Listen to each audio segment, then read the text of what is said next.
On behalf of the Arkansas Association of Black Psychology Professionals, welcome to the 70th commemoration of Brown versus Board of Education. I am Pat Griffin, clinical psychologist and project director for this event. Our co-sponsors are Philander Smith University and the Little Rock Central High Historic Site, as well as the Arkansas Psychological Association. And please refer to the back of your program for our sponsors, our grantors, and special people who made this possible, because we could not have done it on our own. We will acknowledge them at a later date. Recently, I was asked, why is the Arkansas Association of Black Psychology Professionals sponsoring this commemoration? Well, I'm glad you asked. Our mission is to promote the mental health of the Black community through education, social change, advocacy, and professional development of Black psychology professionals. Today's event is supportive of our mission. We have assembled a group of professionals, experts in the field that will discuss issues surrounding Brown v. Board.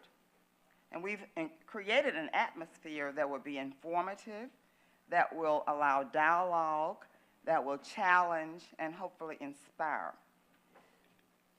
I think in terms of three components of this event: to bring awareness, to educate, and to motivate toward action. Bring awareness, motivate, and inspire toward action. Later this morning, you will hear about the pioneering effort of an African-American psychologist from Hot Springs, Arkansas. And I don't want to give too much information because you're going to hear about this later on. But this served as a historic moment, the first time that psychological research had been used in a Supreme Court decision in 1954. Thank you for joining us for what promises to be a challenging day. A day that may bring some discomfort, some cognitive dissonance, but hopefully a day that will inspire each of us to be more involved in educational equity for all of our children. At this time, I am pleased to introduce Superintendent Robin White, who will come now and bring words of welcome. Superintendent White has been consistently supportive of programs sponsored by the Arkansas Psychological Association. Without the support of Little Rock Central High Historic Site, we could not bring this program to you today. Thank you, Superintendent White. All right, you guys, bear with me, okay? First thing first. Alafia? Alafia? Alafia? It means blessings unto you. Blessings unto you. So each time you see me, Alafia. On behalf of the National Park Service and Little Rock Central High School National Historic Site, welcome. Welcome to the 70th anniversary of Brown v. Board of Education commemoration. Today, we are gathered, sharing our efforts to marshal and maintain the integrity of our history. And this is so important, to maintain the integrity of our history through structures, narratives, and communities. The National Park Service has been my vehicle to serve the community for nearly 40 years. So get it, I'm talking about, follow me people, I'm talking about serving leadership. Is it affiliated, the National Park Service is affiliated with sites which poetically changed the world. Brown versus Board, Little Rock Central High School National Historic Site. We got the Manhattan sites in New York. We got the Boston site. So we have sites all over the world. Now, we are the benefactors of the Constitution, which learned men used to open doors of freedom. We are the benefactors of women's suffrage. Brown v. Board of Education, the Little Rock 9, North Little Rock 6, Memphis 13, the New Orleans 4, Dr. Sybil Hampton, and the Civil and Voting Rights Acts. Today, there is a strongly continued need for moral clarity and effective and conscientious leaders. And I'm going to say it again. Today, there is a strongly continued need for more clarity and conscientious leaders. Now, every leader is expected to enter their position to do what? With a vision that requires more than dismantling the previous leader's legacy. You build upon it. Legacy expert John Maxwell suggested that he who thinks he is a leader but has no followers is only taking a walk. You know, he who thinks that he is a leader but has no followers is only taking a walk. Robert Greenleaf initiated the servant leadership movement. He contends that the servant leader makes sure that others' highest priority and needs are being served. You can't see us if you act as if we don't exist. You can't hear us if we are voiceless. It is imperative that leaders are the conscious of what impacts their constituents and employ the necessary measures to serve them. See, many of us are prescribed the role of leader. That title is just a title, it's what you do with it. We are prescribed the leadership, those titles through jobs, appointments, but in other times, we emerge as leaders through unwarranted circumstances, through unwarranted, challenging circumstances. Learned servant leaders, such as civil rights attorneys Charles Hamilton Houston, John Scott, Wiley Branton Sr., Constance Baker Motley, and Oliver Hill, among many others, Jack Greenberg, and you all know Thurgood Marshall. Along with many others, they fought the 5 cases of Brown v. Board litigation across the country. There were 5 cases across the country. But it was in 1954, during the wake of the Brown battle, everyone stood at attention, waiting for the decision that impacted the lives of generations of Black children to enter once closed doors. Today, in 2024, we are again painfully fighting on behalf of our children and the children of others to know their shared history. So we have entered that battle once again. One of Oliver Hill's favorite quotes is, "When the day is done, greet the dawn and not the setting sun." So I need for you to turn to your neighbor and say, "Thanks for being a servant." And now I thank you for being a servant. Thank you.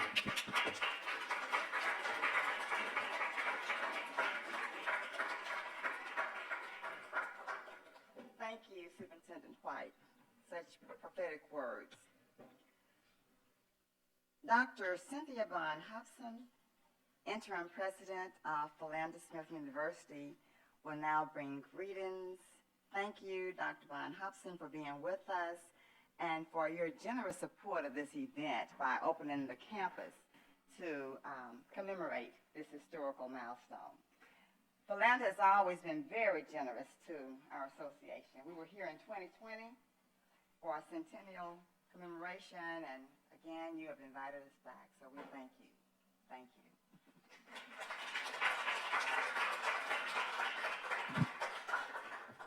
Good morning. Good morning. I thank and praise the Lord for an opportunity to be here this morning. And Dr. Griffin, it is our great joy and honor to have this group on our campus today. I'm a little slow sometimes. During the 50th anniversary of Brown, I was a faculty member at the University of Memphis, and the Tennessee Board of Regents hosted a symposium on Brown, and they asked for faculty members across the state to look at the impact.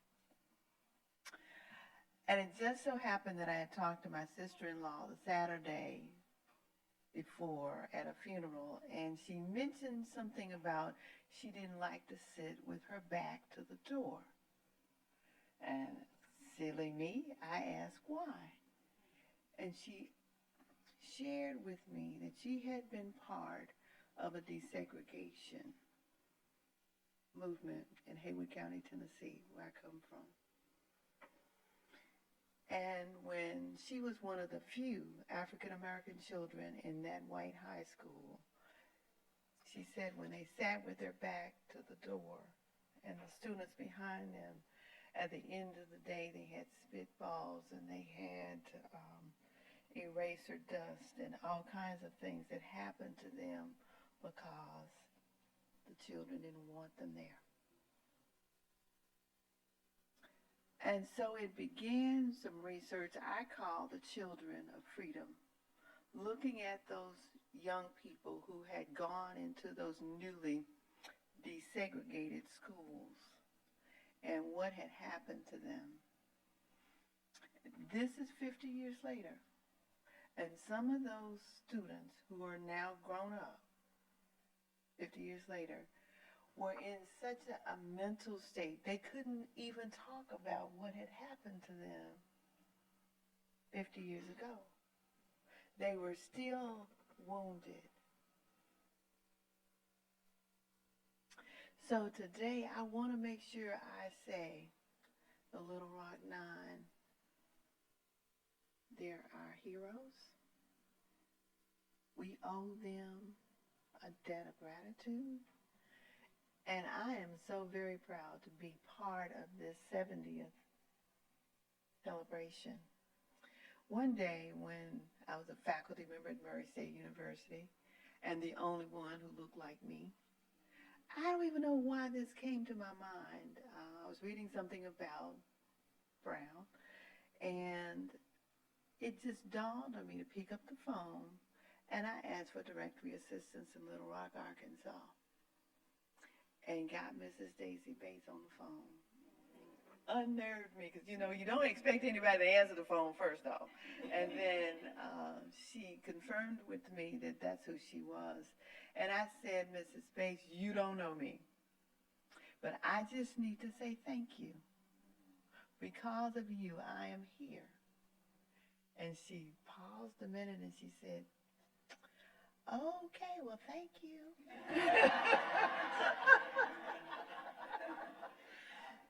But I count that as a gift because I had an opportunity to say to her, thank you. It really meant a lot for you to be courageous and brave, because sometimes when the going gets tough, the tough don't always get going. The people in this room today are gifts to us here at Philander Smith University, sir. And we are honored that you have taken time out of your schedules to be a part of this historic gathering. And it is my great joy that Philander Smith University offered solace, offered empowerment, offered a place for the students and the families of the Little Rock Nine. I tell you today that Philander Smith University continues to be a beacon of light and hope.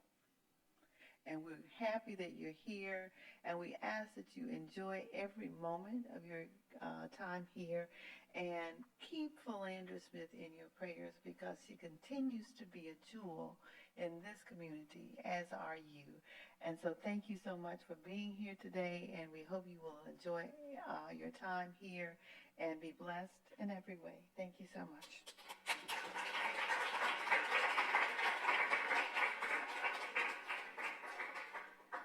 Thank you so very much, Dr. Hobson.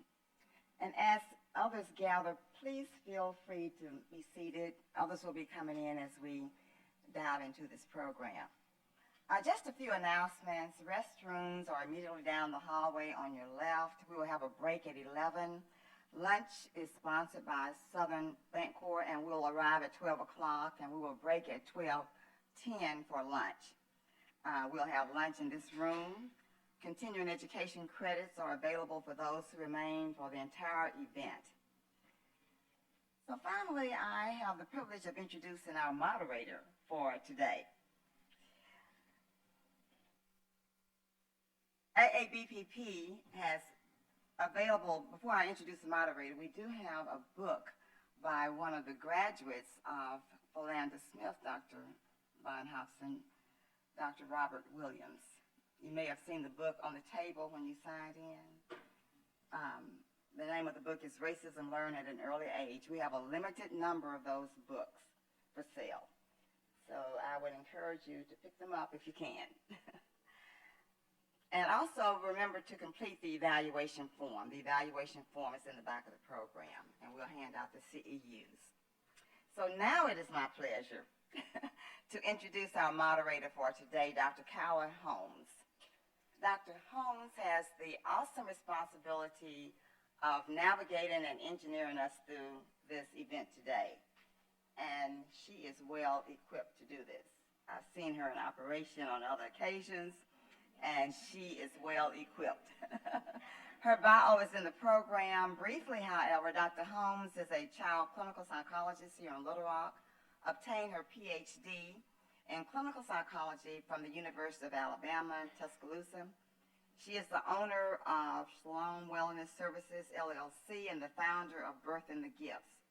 Professionally, Dr. Holmes is actively involved with early childhood education programs related to trauma.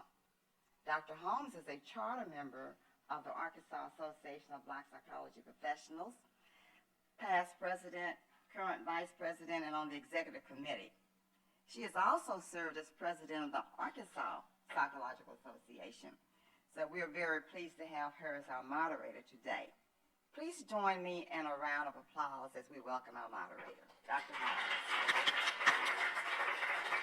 All righty. Hello, everyone. It is a pleasure to be here. Thank you for coming out today for this historic occasion. As Dr. Griffin mentioned, my name is Dr. Kyla Holmes, and I am Vice President of the Arkansas Association of Black Psychology Professionals.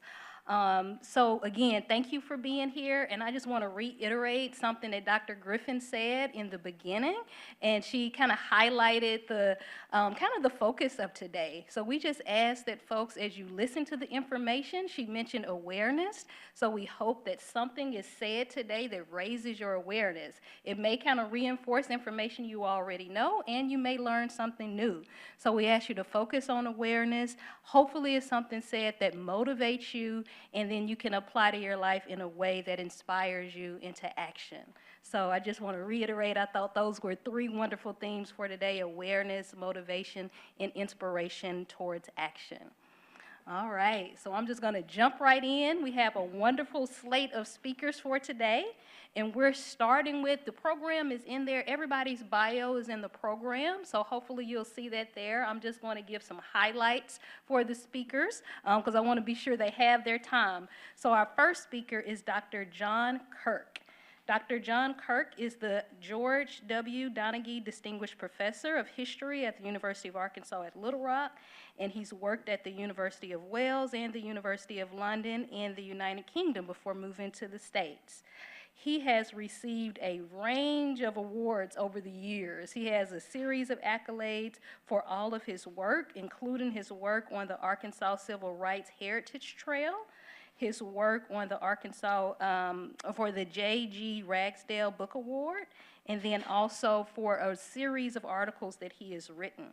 He has authored, edited, or co-edited 10 books, including Redefining the Color Line, Black Activism in Little Rock, Arkansas, Beyond Little Rock, The Origins and Legacies of the Central High Crisis, Race and Ethnicity in Arkansas, New Perspectives, and he also has had his work featured in various media outlets, including The Guardian, The Atlantic, PBS, CNN, and so forth. So he is definitely well equipped to be here today, and it's always a pleasure to hear him speak. I've heard you speak a number of times, and you've been a long-standing supporter of our organization, and we appreciate that and are grateful to you. Please join me in welcoming John Kirk.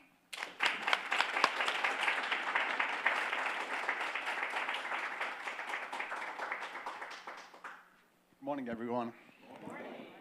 I'd like to start by thanking Dr. Patricia Griffin for organizing today's events.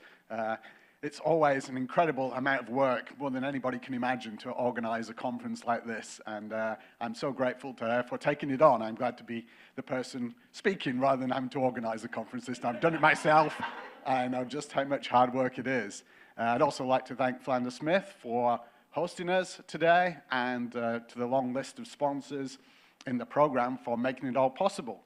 It's an important thing to do, I think, to commemorate the 70th anniversary of Brown v. Board of Education. It's still a landmark event in 20th century American history, and it still profoundly affects us today as a society in Little Rock, in Arkansas, and in the nation. And of course, when we think about Arkansas and the Brown decision, we often think, of course, of events in September 1957 and the desegregation of Central High School, which of course we'll hear more about later on today. But what I thought I would do this morning, to begin with, is to look at the bigger picture of Brown v. Board of Education and its relationship to Arkansas, which really goes back decades before events at Central High School in 1957, and of course has had an impact decades afterwards and still even down to today. So Brown was really about 20 years in the making. And as we've already mentioned the names of these two people, these were the architects of Brown v. Board of Education. Charles Hamilton Houston was appointed as the first special counsel of the National Association for the Advancement of Colored People, the NAACP, in the mid-1930s.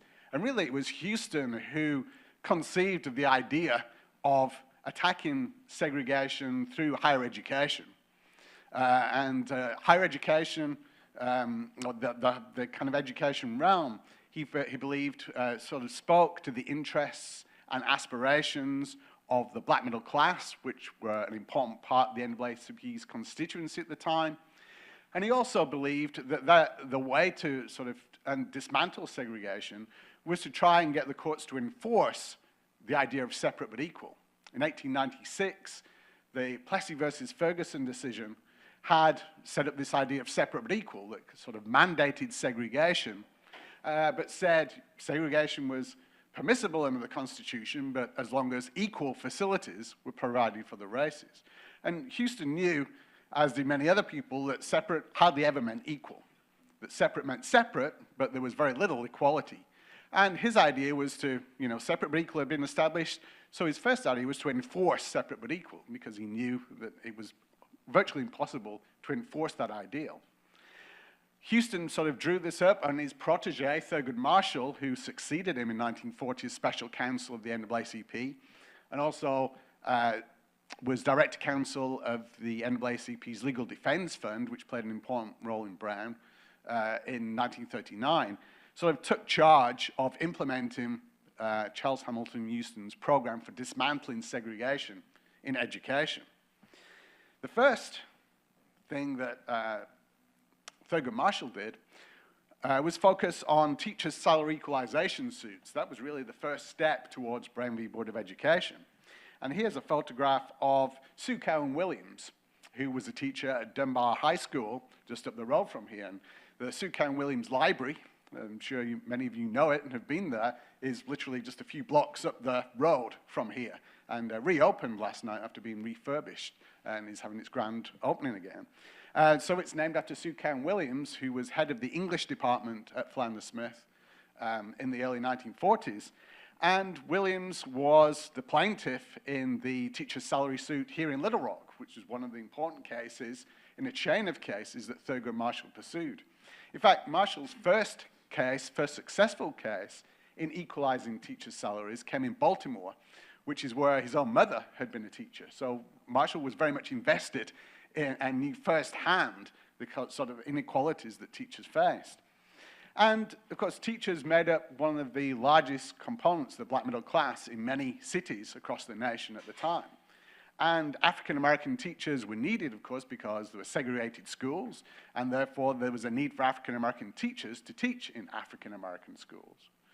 But in Little Rock, and as in many other places, those teachers, although they were teaching in the same school district as white teachers, were paid less habitually than white teachers.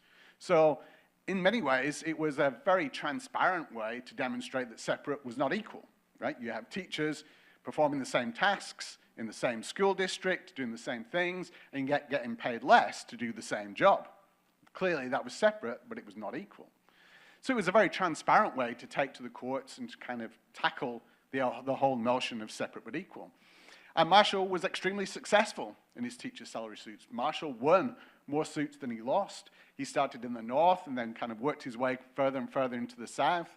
And in 1942, African-American teachers in Little Rock filed suit for the equalization of their salaries with the salaries of white teachers in the Little Rock School District.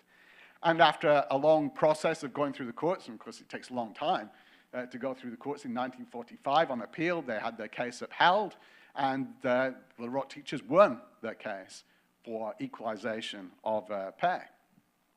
One of the things that the lawsuit did, and one of the things that's really interesting, I think, about doing Arkansas history, and one of the things you find living in the state and in the city, is that there's never more than 1 degree of separation between two people in Arkansas. Everybody's related. Everybody's connected to everybody else. And the teachers' salary equalization suit kind of illustrates that.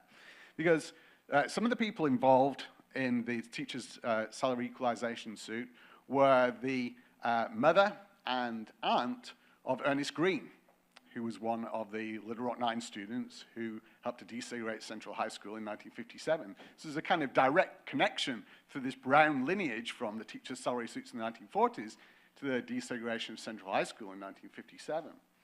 Also, interestingly, last semester we were doing a project with my students, and we were looking at the desegregation of juries in Pulaski County. Between the 1890s and 1938, there were no African-American jurors in Pulaski County on local and state juries at all, another kind of facet of racial discrimination which we don't think much about. And which we often overlook. But in 1938, the first African-American jurors were appointed in the Pulaski County Circuit Court as a result of a petition by Scipio Africanus Jones, a famous attorney who was involved in defending the Elaine 12. And the first 3 African-American jurors appointed in 1938 were, one of them was W.H. Smith, who was the branch president of the NAACP at the time. The other one was E.S. Scott, who was Ernest Green's grandfather. And the other one was J.A. Cowan, who was Sue Cairn Williams' father. So again, the deeper you probe, the more you kind of uncover those familial lines of activism which thread throughout civil rights struggles here in Little Rock, in Arkansas, and across the United States.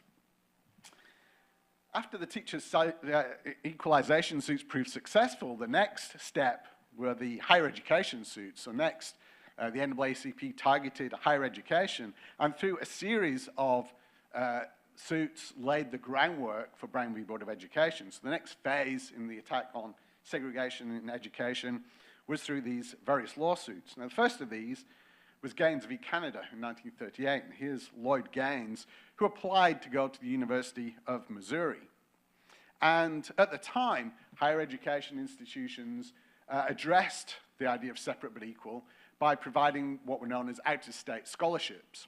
So there were so few African-American applicants to graduate school that graduate schools said, any African-American who applied, they said, here's a scholarship, go and find a place out of state somewhere that will accept black students, because we don't. So out-of-state scholarships became the norm here in Arkansas and in many other places too. And Lloyd Gaines was the first case to challenge this arrangement for out-of-state scholarships. And in Gaines v. Canada, he took, with the help of the NAACP, the University of Missouri to court and said these out-of-state scholarships are unconstitutional because they're not separate but equal. They don't give me an equal education. And the Supreme Court upheld that idea. In response, the University of Missouri said, okay, then we'll build a separate law school. So we'll build a segregated law school. So we'll build a separate law school for African Americans to go to. In fact, Gaines never got to go to the law school.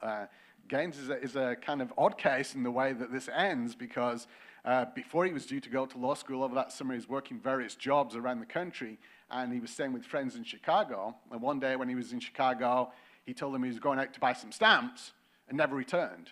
And nobody's seen him since that day. There's been no verified sightings of Lloyd Gaines since that day when he went out to buy some stamps. And it's one of the sort of mysterious cold cases of the civil rights movement. And the FBI reopened the case in 2017, and it's still ongoing, but nobody ever saw Lloyd Gaines again, so he never got a chance to take up his place at this separate law school. So after the Second World War, of course, the Second World War intervened, but after the Second World War, there was greater demand for black graduate education because of the GI Bill. Many more African-American students were going to university because of the GI Bill and because of their service in World War II. And the suits were picked up again by Ada Lewis Sipewell, who you can see here, who applied to Oklahoma University Law School. And again, Oklahoma followed the same pattern as Missouri, and it said, okay, we'll set up a separate law school. But Sipewell challenged, with the NAACP, challenged the idea of a separate law school and said, that's not separate but equal either. You know, the law school that you built is just a token law school. It's not really equal. It's not the same as the law school that's furnished for white students. And the Supreme Court upheld her case and said, you can't provide a separate law school because this separate law school is not equal. And it admitted Ada Lewis Sipewell to university, but it did so on a segregated basis. So it allowed her to attend the university, but in classrooms, she was separated off by a chain link fence from other white students. They forced her to use the library at different hours, to use the lunchroom at different hours. So effectively, she was admitted to Oklahoma University Law School, but on a segregated basis. So she was in the school, but segregated from the rest of the students. So again, you had to go to court. And again, all this shows how easy it is to circumvent court rulings and how it takes a continual sort of evolution through the courts to kind of tackle these issues. In 1950, George McLaren, who's here at University of Oklahoma, and as you can see from this picture, this was the kind of regimen that he was undergoing at Oklahoma. He was partitioned from the rest of the class through this board, and he had to sit on his own in the corner of the room. And so McLaren challenged that. And he said, this isn't a separate but equal education either. You know, because I'm just in the same classroom, I'm put to one side, it's not a separate but equal education. And the Supreme Court upheld that and said, that's not a separate but equal education either. That's not allowed. You have to go beyond that. Just a few days after the McLaren decision was the decision of Sweat v. Painter in 1950. And this was a University of Texas law school. And Texas, kind of interestingly, went to the nth degree to provide a separate but equal education. It built a separate law school. It was a state-of-the-art law school. It had the same kind of faculty. It had the same facilities. So they really went all out to try and fulfill separate but equal. But interestingly, the court said that's still not separate but equal. And Sweat v. Painter was really a turning point on the road to Brown v. Board of Education. Because in Sweat v. Painter, the court said, you may have all these same facilities, but there's still something missing.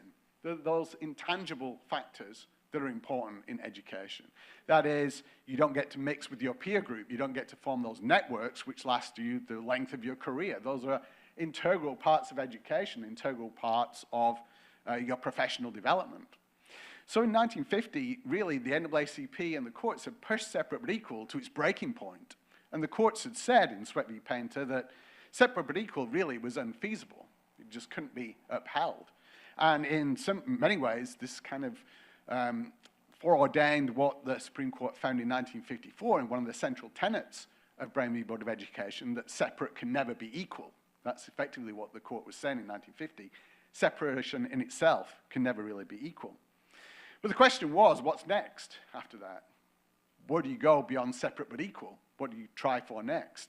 And Thurgood Marshall and his team of attorneys sat down and thought about that and figured it out. And they invented a new word to describe what came after separate but equal. They came up with a word to articulate what it was they wanted next. And that word was desegregation. Thurgood Marshall and his legal team actually invented the word desegregation specifically for Brown v. Board of Education. And Marshall said that he was going to go for the jugular, as he put it, and try and attack separate but equal in secondary schools and, well, in K through 12 education. And, of course, that had much larger consequences than teachers' salary suits and higher education suits. This would affect millions of people across the nation. Before I move on to Brown, a quick word about how all this affected Arkansas. And in 1948, the University of Arkansas admitted Silas Hunt, who's sitting down here, and accompanied by, on the right, Wiley Branton, who was from Pine Bluff and went on to be dean of the law school at Howard University, and another one of the many famous contributors to the national civil rights movement who came from Arkansas. And the person on the left is William Harold Flowers, who was one of the early pioneers in setting up a state network of NAACP state branches. And again, on that theme of familial networks in Arkansas, William Harold Flowers' daughter, Stephanie Flowers, is a state representative today. And his grandniece, Vivian Flowers, is about to become Mayor of Pine Bluff. It would seem an odds-on bet. So again, that kind of familial relationships kind of thread through Arkansas history and still shape Arkansas history down to today. The university, and you know, there's a lot of, the story of Silas Hunt is fairly well known and has become part of Arkansas folklore, and is kind of often framed as Arkansas was the first university to voluntarily admit an African American to graduate school. And that is kind of partly true, but as we've seen through these higher education cases, all these cases were taking place around Arkansas, in Missouri, in Oklahoma, in Texas, and they knew what was coming. They knew that a lawsuit was going to turn up sooner rather than later, so what Arkansas did is to voluntarily admit a student to see off a lawsuit from arriving, which is what would have happened if they hadn't allowed Silas Hunt to come in. Because Silas Hunt, around the same time as these other cases, was treated in the same way that Ada Lois Sipple and George McLaren had been treated in Oklahoma. That is, he was forced to have a segregated education within the University of Arkansas. So when he was admitted to the law school, he was taught in the basement of the law school on his own, while the classes were taken part above. So he had his own tutor in the basement of the law school. But as it turned out, the law school was pretty crowded after the GI Bill, after the Second World War. And the white students being taught upstairs were in overflow. They could have barely fit into the lecture theatre. And Silas Hunt was on his own and had one-to-one tutoring in the basement. So he was, in some ways, getting a better education than the white students up above. So those white students then started to go down to the basement and get taught in his classes. So they went down to the basement. So then there was a fear that would mean integration. So then they put a fence around Silas Hunt in his own classroom, so he'd be segregated from the white students down in the bottom of the basement. And eventually, the white students kind of demanded that the fencing should be removed, and that sort of thing collapsed. And I think it sort of came apart. But Silas Hunt, in fact, didn't make it through to the year. He had to withdraw for medical issues, but many others came after him, and particularly the so-called 6 pioneers who came straight after him, one of whom was Wiley Branton. In fact, Branton went with Silas Hunt to try and get admitted to undergraduate education at Fayetteville, and Fayetteville would not admit undergraduates at the time. He wanted to join the business school at Fayetteville. They would only admit higher education students. And that sort of segues to Brown v. Board of Education, in the sense that one of the things that Brown did, and one of the things that's often overlooked in Arkansas, of course, Brown desegregated K through 12 education, but the Attorney General at the time, T.J. Gentry, said that Brown v. Board of Education also meant that all state universities had to desegregate as well. All state public universities had to desegregate because of Brown, not just the school system. And so in 1954, most state universities did desegregate, and that's kind of under the radar, but that's when the University of Arkansas began to admit African-American students to undergraduate level for the first time because of Brown v. Board of Education and many other state institutions. When Brown came down in Arkansas, Arkansas had 423 school districts, 184 contained only white students, 11 contained only black students, and 228 contained white and black students. So there's a mixed picture across the state. And of course, many of those white districts were in the northwest part of the state, where there's less African-American population. Most of the African-American school districts were there in the Arkansas Delta, reflecting the balance of the population across the state. And desegregation in Arkansas, as in many other places, proceeded pretty slowly. In fact, between 1954 and 1963, around the first decade after Brown, only 13 of those 400 and odd districts moved towards desegregation. So a very small few. And there are various narratives that wind the way through these different school districts. For example, Bentonville, Charleston, Fayetteville, Mansfield, and Van Buren were all in the northwest part of the state. And many of those places had very small black populations. In fact, Bentonville school district had one black student in its entire school district. And they hired a private tutor to teach this one student at home. So many school districts, segregation was a burden to them. You know, it cost them a lot of money. And for example, in Charleston and Fayetteville, they bused students to Fort Smith. So, you know, although we often associate busing with the 1970s and kind of remedial, in fact, African-American students were being bused all over the state well before busing was kind of a national notion. So they bused them to the nearest black school instead of providing black schools, and a lot of those districts were spending more money on maintaining segregation than desegregating. So many of them sort of welcomed the Brown decision, the excuse, if you like, to desegregate. In Fayetteville, the superintendent of schools, Wayne White, said segregation was a luxury we could no longer afford. That's what he told the press when they desegregated the school there. So some of those schools desegregated because they had small black populations. Another thread that weaves through here are urban school districts. And of course, a lot of the urban school districts like Little Rock, Fort Smith, Pine Bluff had large African-American populations that could finance lawsuits, and a lot of those areas were the first to encounter lawsuits to enforce Brown v. Board of Education. And there were a variety of other stories that weave through there. Hoxie is an important story that I don't have time to go into here, but is probably one of the most famous cases outside of Little Rock. Another one, which is kind of interesting to point to, is Gosnell. Gosnell is up there in northeast Arkansas, and it is next to the Blytheville Air Force Base. And so it had federal funding. It had a significant portion of federal funding. And the federal government was not going to fund segregated schools.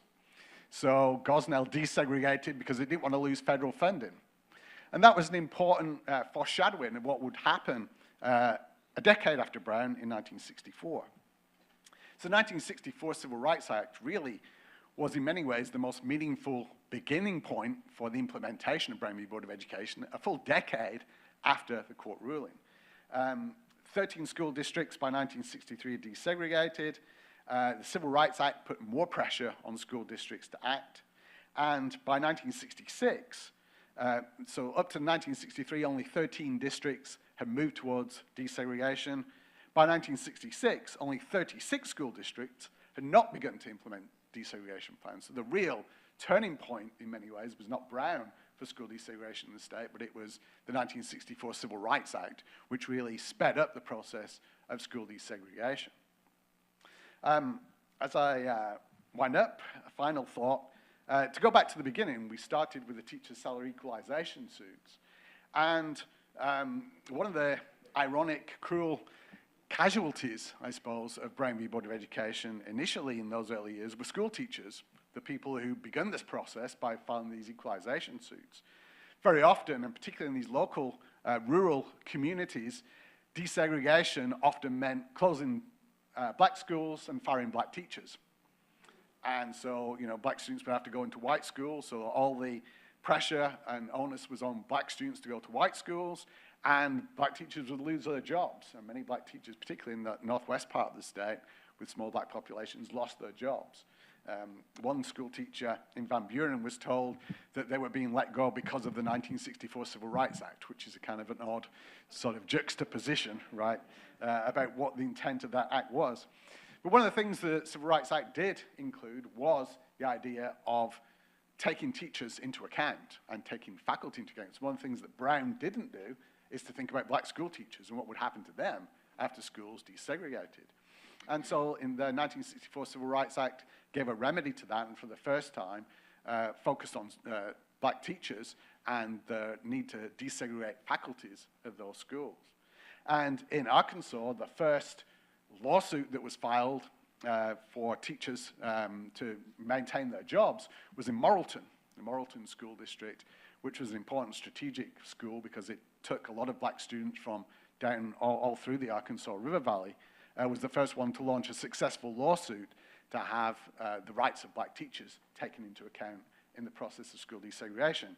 And of course, naturally, the person who headed that lawsuit was attorney John Walker, who was involved in so many of the Brown v. Board of Education litigation.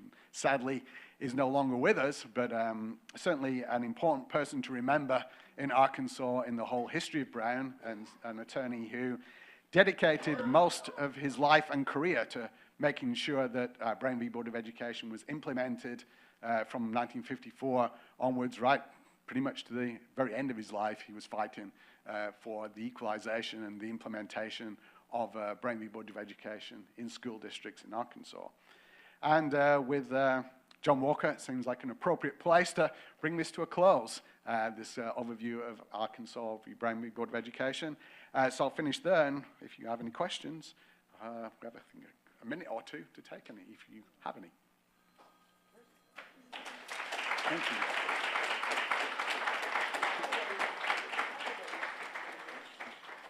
And if you don't, I'll just hand over. Oh, question. Oh, sorry. Yeah. Hi. Thanks for that great presentation. Did Rockefeller have any input in particularly the Morrilton School District? That's where his stepson, and I assume his stepdaughter, attended school. Do you know anything about the governor's input there? I do, yeah, thanks. It's a great question. Yeah, my latest book, his biography, went at Rockefeller, so this kind of segues nicely for my Rockefeller and civil rights work. But yeah, Rockefeller had an important impact on civil rights in the state in a variety of different ways, but one of them was on the Morrilton School District. And Rockefeller wanted to spend millions of dollars on making Morrilton a model school district for the rural South. And he put millions of dollars into it and had this plan and sort of created this plan. And this was just after he moved to the States. So this was just after Brown v. Board of Education. And, his representatives went to speak to the local community, and they said, we've got this plan to make Morrilton the model school district for the South. And this will be, to show what rural school districts can do. We're going to put millions of dollars into it. And the first question they had was, does that mean we have to desegregate? Not, thanks for your millions of dollars. Yes, please, we'll bite your hand off. It's, will we have to desegregate? And they had to go through a whole process of, then navigating that. And sort of in the end, Rockefeller was forced to sort of accept a separate but equal split of the funds. So he decided to, in order to be able to transform white schools in Morrilton, he also designated equal funds to improve the Sullivan High School there. But he wanted initially for those schools to be desegregated under that plan, but the local resistance was so much that he, had to sort of compromise in the end. So yeah, it's, each school district has its own story with Brown v. Board of Education, and each one has its own kind of fascinating story of how local communities interact with Brown, accepted Brown, rejected Brown, and sort of resisted, and Morrilton is one of those, certainly. So thank you. Okay. Thank you.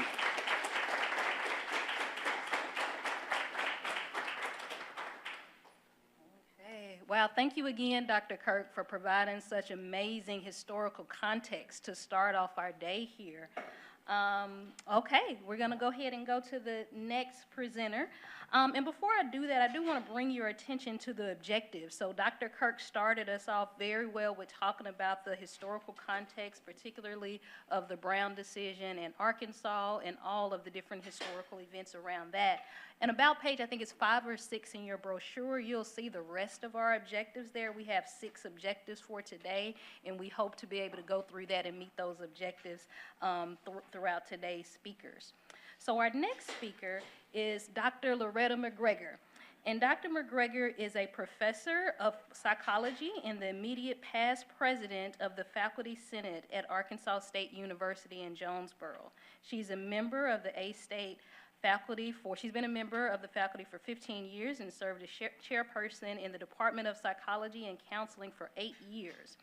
Her professional involvements include membership in a wide range of local and regional and national associations that have her busy. I found that out at dinner last night. She's been very busy, but she has membership in the Southwestern Psychological Association. She's a member and current president of the American Psychological Association's Division II, which is the Society for the Teaching of Psychology. And in that division, she's served as the associate director of the society programming for the APA convention. As I mentioned, she's the current president of that division, and with that division, they promote excellence in teaching and the learning of psychology. She is the first Black person to be elected to that society's, as president of that society in its 75-year history. Congratulations to her with that. Congratulations. Yeah. And she's received a range of awards. One of the things I want to focus on is that last paragraph of her bio that talks about her being one of the foremost scholars on the life and contributions of Dr. Mamie Phipps Clark, the notable psychologist whose research was instrumental in the landmark 1954 Brown v. Board of Education of Topeka ruling, which led to the dismantling of racial segregation in the U.S. Dr. McGregor has given numerous presentations about Dr. Clark, and I've had the opportunity, I think, to hear maybe once or twice, so I look forward to today kind of hearing what she has to offer today. But her scholarly work has resulted in a number of accolades, publication, research presentations, but she believes her most significant contributions were produced outside of the discipline. She is a proud mother of Portia and Sean and grandmother of Isaiah, whom I've had the opportunity to hear about as well. She is a wonderful person. I feel like she's hilarious. She's had me laughing yesterday and today, and it's just been great getting to know you over the years. Please join me in welcoming Dr. McGregor.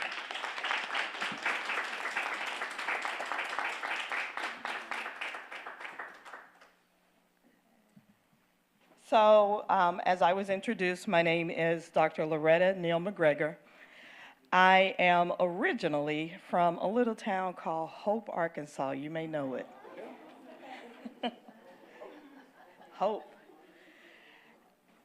I have the pleasure of talking about my hero, my homegirl, well, not my homegirl, but my Arkansas homegirl, Dr. Mamie Phipps Clark. I was introduced to Dr. Clark many years ago. Well, I was introduced to her legacy many years ago when I was a student in college. I am at the very end of the baby boomer generation. And we've talked about segregation, and we've talked about desegregation, and all of the things that it was to bring in terms of better services and, more modern schools. But some of the things that we lost in that process was our history. I was not taught about a lot of our trailblazers when I was in school. And I had to go to college to learn about them, or I had to learn about them accidentally from other people or going to conferences or those sorts of things. So when I became aware of Dr. Mamie Phipps Clark and her legacy and her tie to Arkansas, I decided that I was going to make it part of my life journey to tell her story, to let people know about her. I am pleased to say that within the discipline of psychology, Dr. Clark and her spouse, Dr. Clark, have both become very notable figures. They are featured prominently in lots of psychology textbooks, Introduction to Psychology, History of Psychology, Social Psychology textbooks, and I'm very pleased about that. But we still have a ways to go, because even though I love telling the story of Dr. Clark, there are so many more individuals who have contributed to the discipline and who've made a difference, not just in psychology, but in the world, that I think all of those individuals need to have their stories told as well.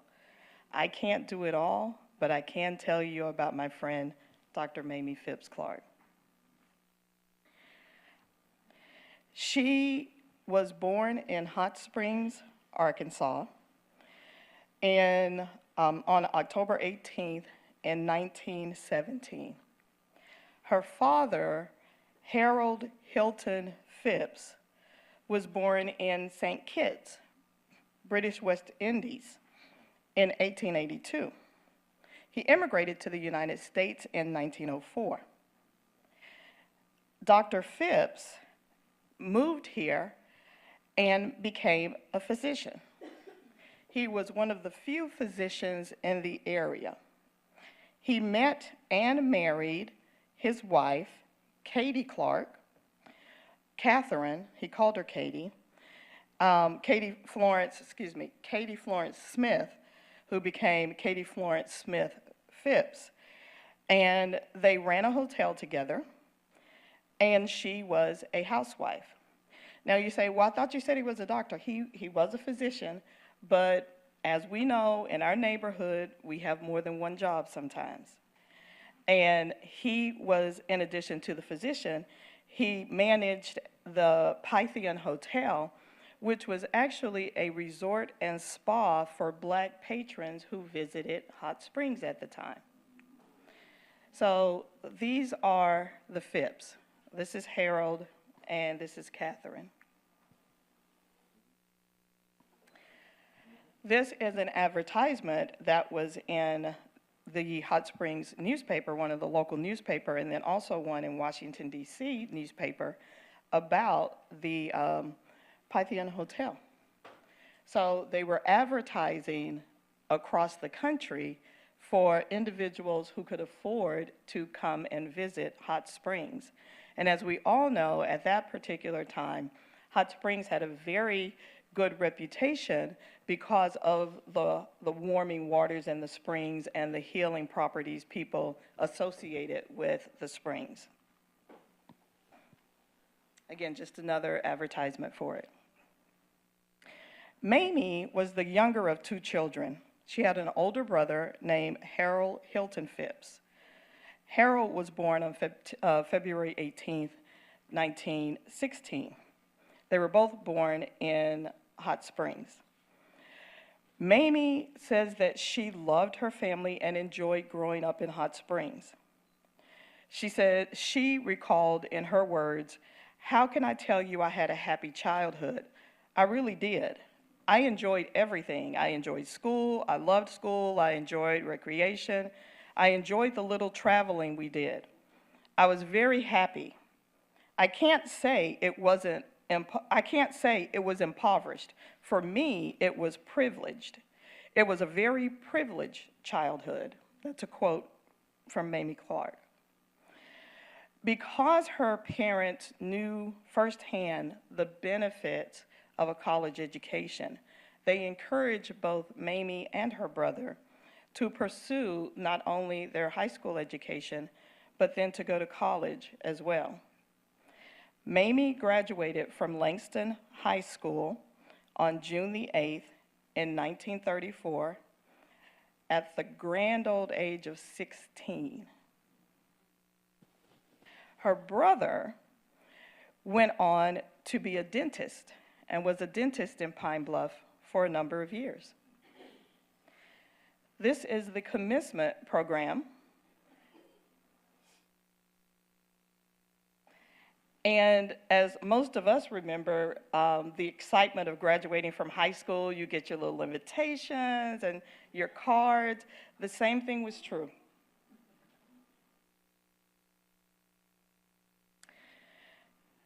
So Mamie decides that she wants to go to college, but at that time, there weren't a lot of options for African Americans. The two premier universities for most African Americans during that time were Fisk University in Nashville, Tennessee, and Howard University in Washington, D.C. According to documentation, Mamie says that both schools offered her scholarships on merit, but there was more excitement about attending college in the nation's capital and traveling over 1,000 miles to study. In 1934, Mamie Catherine Phipps left Hot Springs for Washington, D.C. Her parents could afford to pay the fare for her to take the train to Washington, D.C. However, Dr. Phipps, and probably rightfully so, was concerned that his daughter might encounter difficulties traveling alone. So he actually hired a companion to travel with her. Additionally, he had friends who were porters on the train. And he connected with the porters, and the porters promised to look out for his daughter. Dr. Phipps also told Mamie, stay in your room, do not come out, do not open the blinds. And the porters made sure that the two were fed. They took them their meals. So Mamie traveled to Howard University. She arrives with an initial plan to major in mathematics and in physics. Her goal was to become a teacher. However, in her words, she became disenchanted with becoming a teacher of mathematics due to the impersonal approach of the mathematic teachers, particularly toward female students. Women, regardless of their color at that time, were often discouraged from studying mathematics in college. So as a result, most women who went in with a desire to study mathematics were run off by their male peers and their professors. So after attending Howard University and taking classes for a little over a year, going in her second year, Mamie becomes discouraged. She meets a young fellow by the name of Kenneth Bancroft Clark, who has just finished his undergraduate degree at Howard and who is currently pursuing a master's degree in psychology. One of the things about going to graduate school is that sometimes graduate programs will tap graduate students to teach classes for them. Let's be honest, it's a form of cheap labor, okay? Call it what it is. But Kenneth was actually teaching an abnormal psychology course, and he met Mamie and encouraged her to enroll in the class. Mamie states later on in a document that she was immediately smitten with Kenneth. And so she said, okay. Kenneth at the time, as I said, was a graduate student, but again, it sort of goes back to what Dr. Kirk said, there's always a connection. His supervisor at the time was Dr. Francis Sumner. Now, some of you may not know Dr. Sumner, but Dr. Sumner was a native of Pine Bluff, Arkansas, and he was the first Black person in the country to receive a PhD in psychology. He received his degree from Clark University in Massachusetts in 1920. 1920. So, Mamie meets Kenneth. Kenneth was born in the Panama Canal, and his father and his mother both came to the United States, but at the age of 4, Kenneth's parents divorced, and Kenneth and his mother and his 2-year-old sister Beulah moved to New York, where they grew up. Kenneth's mother, oh, I thought I had the mother, okay. Yeah. Kenneth's mother, Miriam Clark, actually supported her 2 children by working as a seamstress. So Kenneth and Mamie meet, as I said. Mamie takes the psychology class. Really? Oh, okay, what kind of day is this? Mamie takes a psychology course from Kenneth, and they develop a relationship, and they start to exchange letters with each other.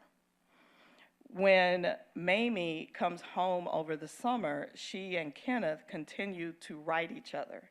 And I had a privilege of reading some of the letters that are on file at the Library of Congress. And in one of the letters, he called her a hillbilly. But he said it in a kind way. He talked about how he missed his little hillbilly.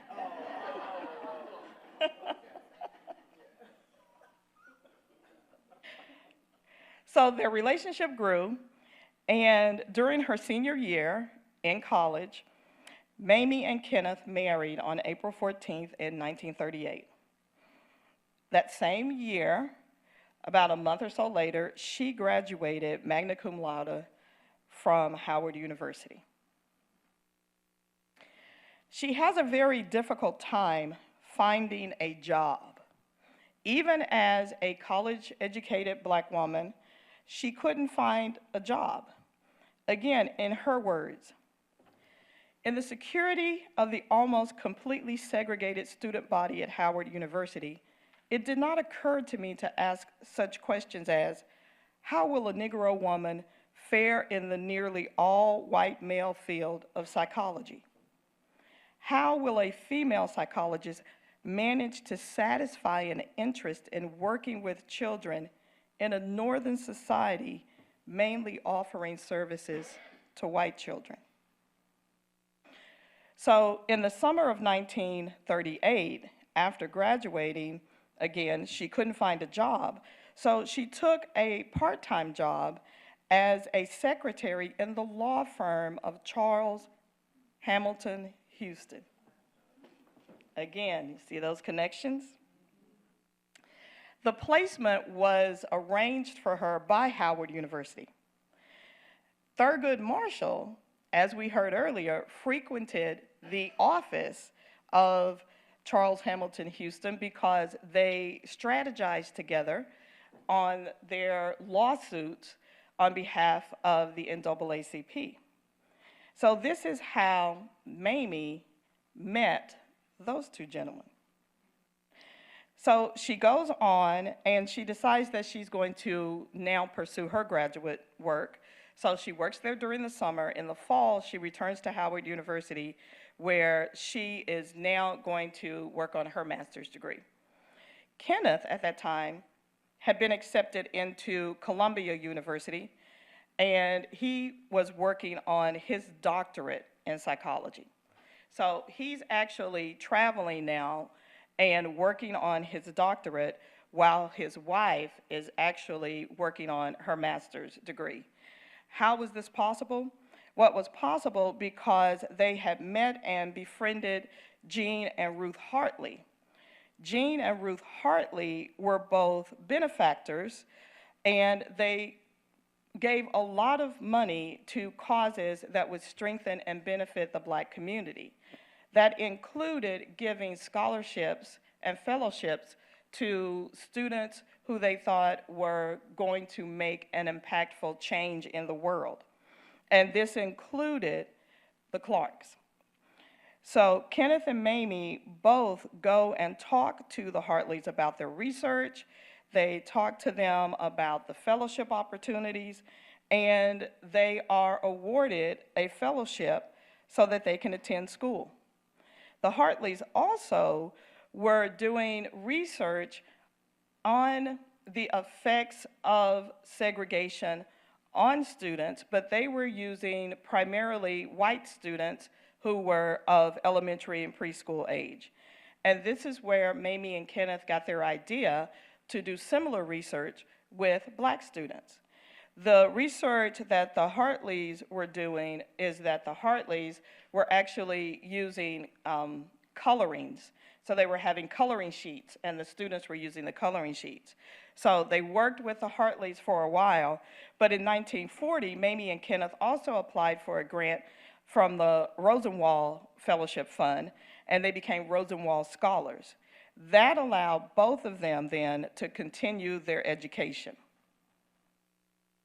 So again, these are more pictures of when Mamie was working in the law office. So this is where Mamie decides that as part of her work on her thesis, she is going to use the Hartleys' original research, but she's going to convert it, and she's going to use dolls to explore racial self-consciousness in black children. And this becomes the basis of her thesis in her master's program.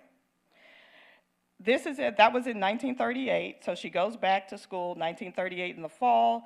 She's in school 1939. She is about to finish up her degree, and Kenneth is finishing up his first year of his doctoral degree at Columbia University, and they have their first child, Catherine Miriam Clark, in 1940. So as time goes on, they continue to work to complete their degrees. Mamie, after completing Mamie decides that she's going to go back and complete a degree as well.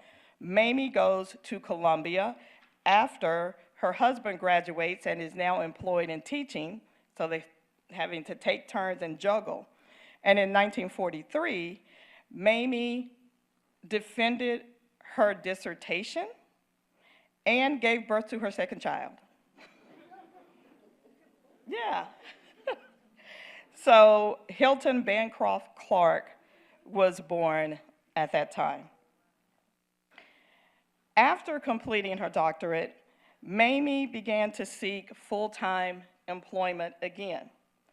Kenneth, as I said, had been teaching and had been appointed to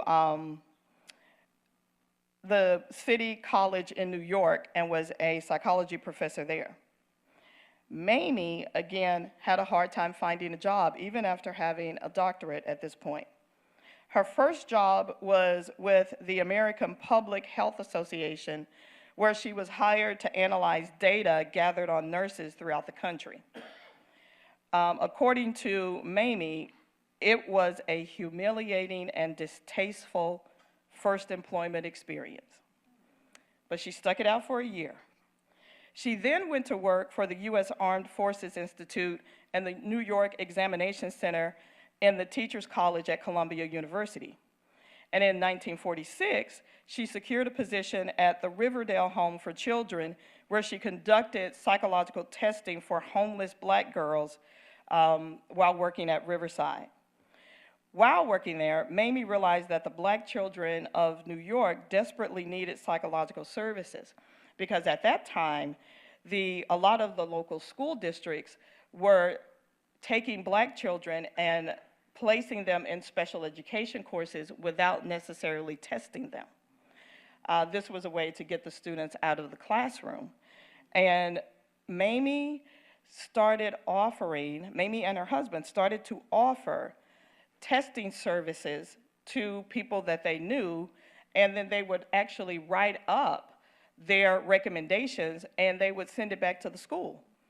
And what they found is that the children that had been placed in special education, they were not testing as such.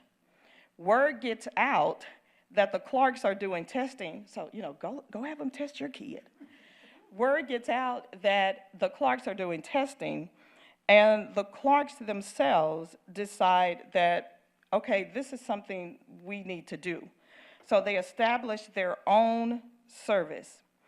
And as part of the psychological service that they establish, they actually do psychological testing of children and making recommendations to the local school districts. The initial name of the business was the Northside Testing and Consultation Center, but they renamed the facility in 1947 to the Northside Center for Child Development. So, moving forward, we have the two of them working full-time. Mamie is actually working and helping children at the Northside Center. And the Clarks themselves get a call about Mamie's research that she had done from Thurgood Marshall. Thurgood Marshall remembers Mamie and says, hey, tell me about this research you were doing. So Mamie talks about her master's thesis, and Kenneth had helped her collect some of the data. Because they had small children, Mamie couldn't always travel, and so Kenneth would actually travel and do a lot of the data collection for her, and then they would come home and analyze the data together, and then they would write a journal article. They wrote the journal article together because Mamie tried submitting a journal article with just her name, but because she was a woman, they would not accept it. So she added her husband's name, published the research. Thurgood Marshall reads about it, contacts her, and says he wants to talk to them about it. Kenneth actually goes to talk to Thurgood Marshall about the research, and Thurgood Marshall asked if they could actually use the research in an upcoming court case that they have. This was the very first time that research in psychology had been used in a court case, and they won. This set a new precedent, again, not just for the Black community, but for the discipline of psychology as a whole. No one had ever thought about psychologists as researchers and scientists until Mamie Clark showed them. Although the Clarks helped strike down this separate but equal law that was in place, the battle was still raging in southern states, including Arkansas. And so when the fight came to Little Rock, they were still watching what was going on. In 1958, Minnie Jean Brown, one of the Little Rock Nine, was actually expelled from school. And many of you have heard the story about the dropping of the tray, accidentally dropping of the tray, other students dropping food, throwing food at them. And one day, Minnie Jean had just had enough. And the students were taunting her, and she looked at the girls and called them white trash. And because she called them white trash, she was expelled.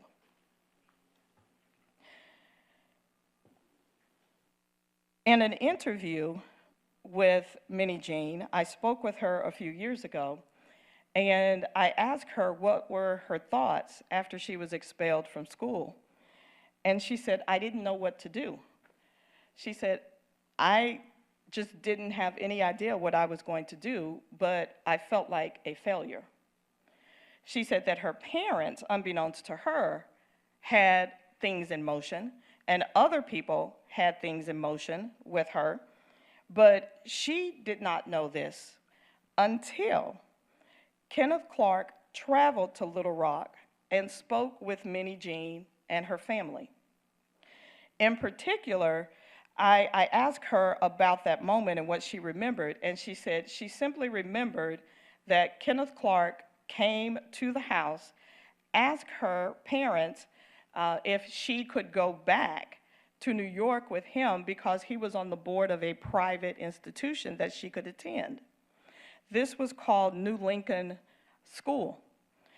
And her parents, which again, it's sort of surprising to me, her parents said, they talked to Kenneth and they said, well, you know what, we're gonna ask her what she wants to do. She said that she had some reservations about leaving initially because she had younger siblings, and she said that she was the boss of the kids. But she said that she decided to go. And so the Clarks actually come to Little Rock and pick up Minnie Jean and take her back to New York, where she becomes a part of their family for the next 2 years. There was only 1 year difference between Minnie Jean and their daughter, Kate. So this is a picture of the Clark family and Minnie Jean Brown. When Minnie Jean was expelled on February 6th,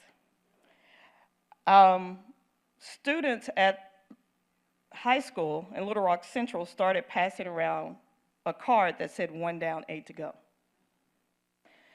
I have searched for more information about this, and at every turn I find author unknown. But that doesn't surprise me, because who would admit that now? So Minnie Jean goes to school, and the private school that she attends is actually in the same building where Mamie Phipps Clark works. So they drive in together every day. Minnie Jean goes to school, and Mamie goes to work. They also have other exchange students who come to stay with them. And this is a picture of Minnie Jean's mom. Minnie Jean is in the middle, and then you have the Clarks, Mamie and Katie on the end here. So back to the research. The research that was done actually allowed children to sort of express their feelings and emotions in a way they could not verbally articulate them. So the doll study, as many of you know, actually simply gave children 2 dolls, a black doll and a white doll. And it asked them to place adjectives with each doll. In other words, Dr. Clark would give them a word, and he would say, which doll do you think is pretty? And the children would point, and he would denote which doll they selected. Which doll do you think is evil? The child would point. And if the child wanted to elaborate, he allowed them to elaborate. But that was the beauty and the simplicity of the study. And their research showed that children did indeed internalize these negative views and these negative ideologies that others had expressed about them, even without them understanding what they were doing. This research was groundbreaking. It actually not only changed Little Rock and not only changed the high schools, but it changed our country for the better.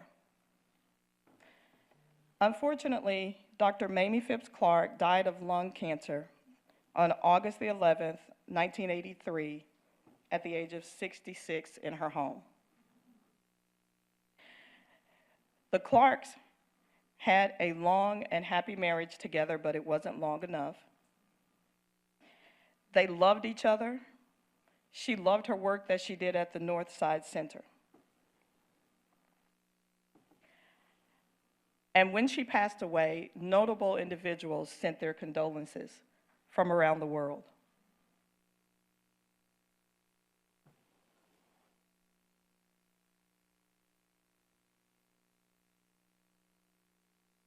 This is one of the last family photos the Clarks took together.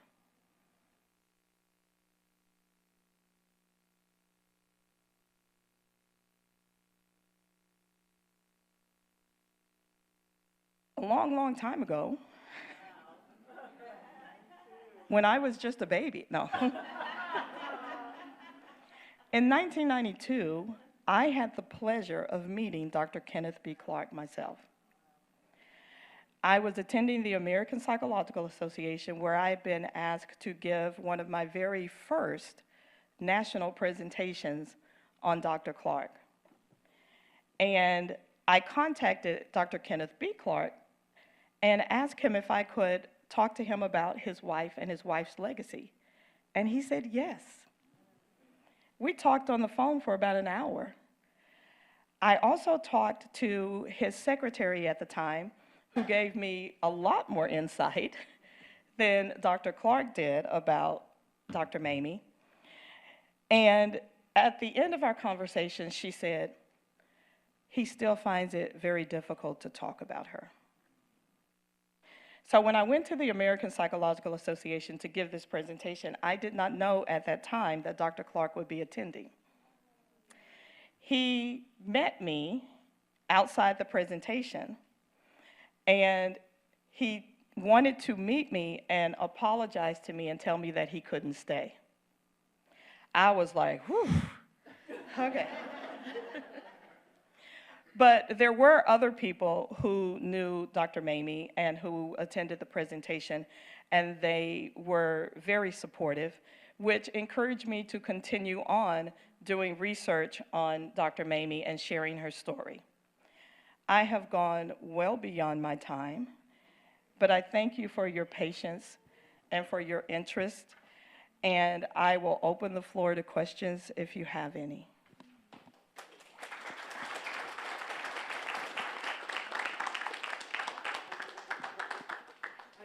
Any opportunity to speak to Hilton, the son? I have not. So when Ms. Trickey was here, I asked her about speaking with Kate because she said that she had been in contact. You know, they weren't always in contact with each other, but they had been in contact with each other, and that she would try to get contact information. But I have not been able to personally get contact information for either of them. If you have contact information. I have contact info for Kate. I'll talk to you later. Thank you very much. Oh, you made my day. I have a question. Yes. Has the city of Hot Springs, Arkansas ever recognized the Clark? Not to my knowledge. I don't. No. Have they? No. Look, I'm from Hope. I don't know. Is that a dog with feathers? I think maybe we should contact. Neither has Arkansas. I'm sorry? Neither is Arkansas. Okay. Arkansas has not recognized Dr. Mamie Phipps Clark. Bill Clinton didn't do it. Hillary Clinton didn't do it. No governor has done it. No education department has done it. She remains unrecognized in the state Of Arkansas. that gave her her start. We may have to see what we can do about that. Thank you. You're welcome. I have, so again, in the discipline of psychology, they're considered giants. I mean, giant. And I have a giant poster of the two of them in my office that I am just, you know, I look at it every day and I use it as motivation for why I am there, because a lot of days I go, why am I here? But I use that as motivation, and it is interesting that the state of Arkansas has not done anything. So again, we may have to see what we can do about that. Thank you so much for telling us.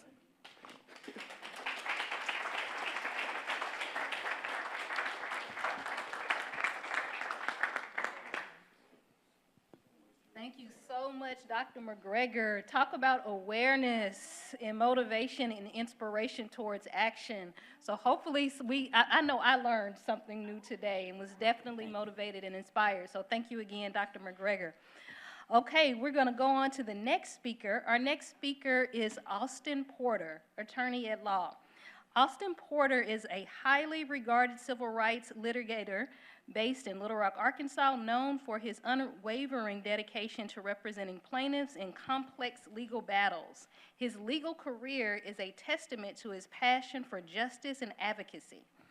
Before establishing his successful solo practice, Attorney Porter honed his legal skills and gained invaluable experience working with numerous prestigious law firms.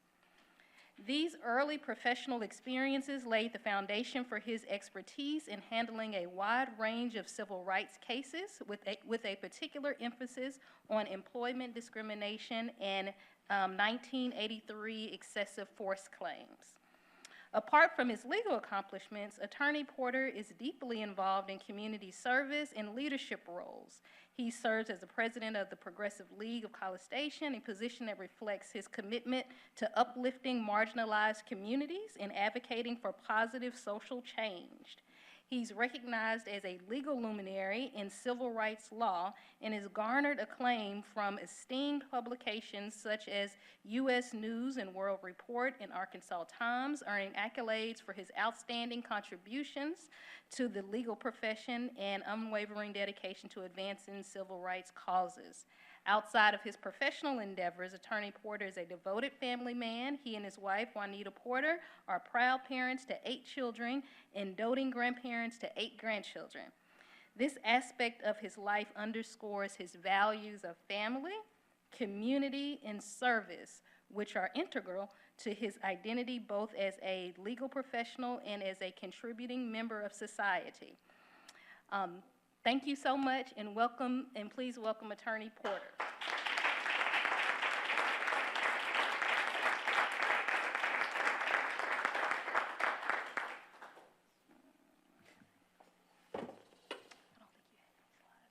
Good morning, everyone. Good morning. About a couple of months ago, I was kind of, as my mom say, smelling myself.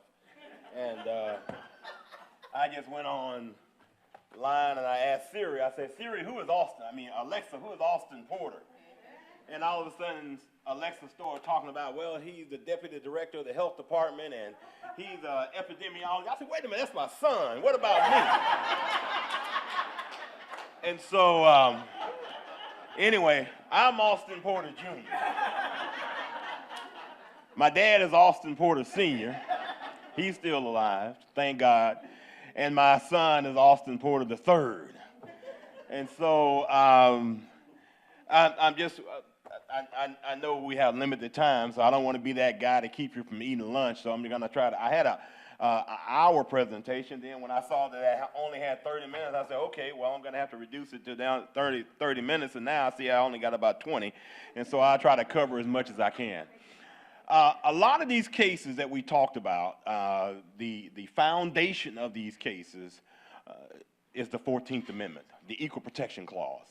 And, of course, the 14th Amendment to the U.S. Constitution provides that all persons born or naturalized in the United States and subject to the jurisdiction thereof are citizens of the United States and of the state where they reside. No state shall make or enforce any law which shall abridge the privileges or immunities of citizens of the United States, nor any state deprive any person of life, liberty, property without due process of law, nor deny any person within its jurisdiction the equal protection of the laws. Now, the 14th Amendment basically guarantees people the equal protection.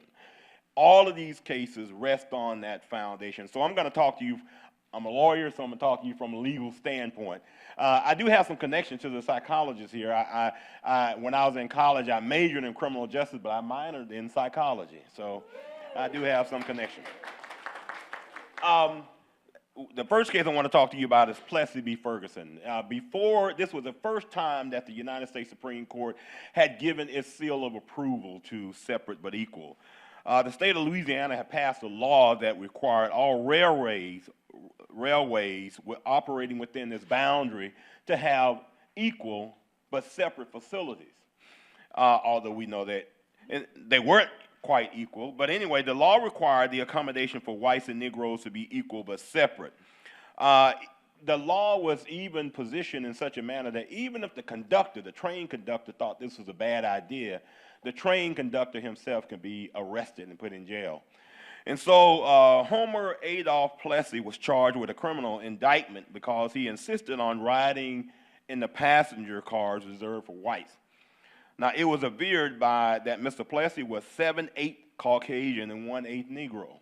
So when you look at Mr. Plessy, you would say, well, you know, he looked white, but I guess the conductor was sort of on his P's and Q's that particular day and say, you're not white, you're black. And so Mr. Plessy was charged with the offense. He challenged it. There were two basic legal grounds where he challenged this separate but equal, the 13th Amendment that prohibited the enslavement of people or involuntary servitude.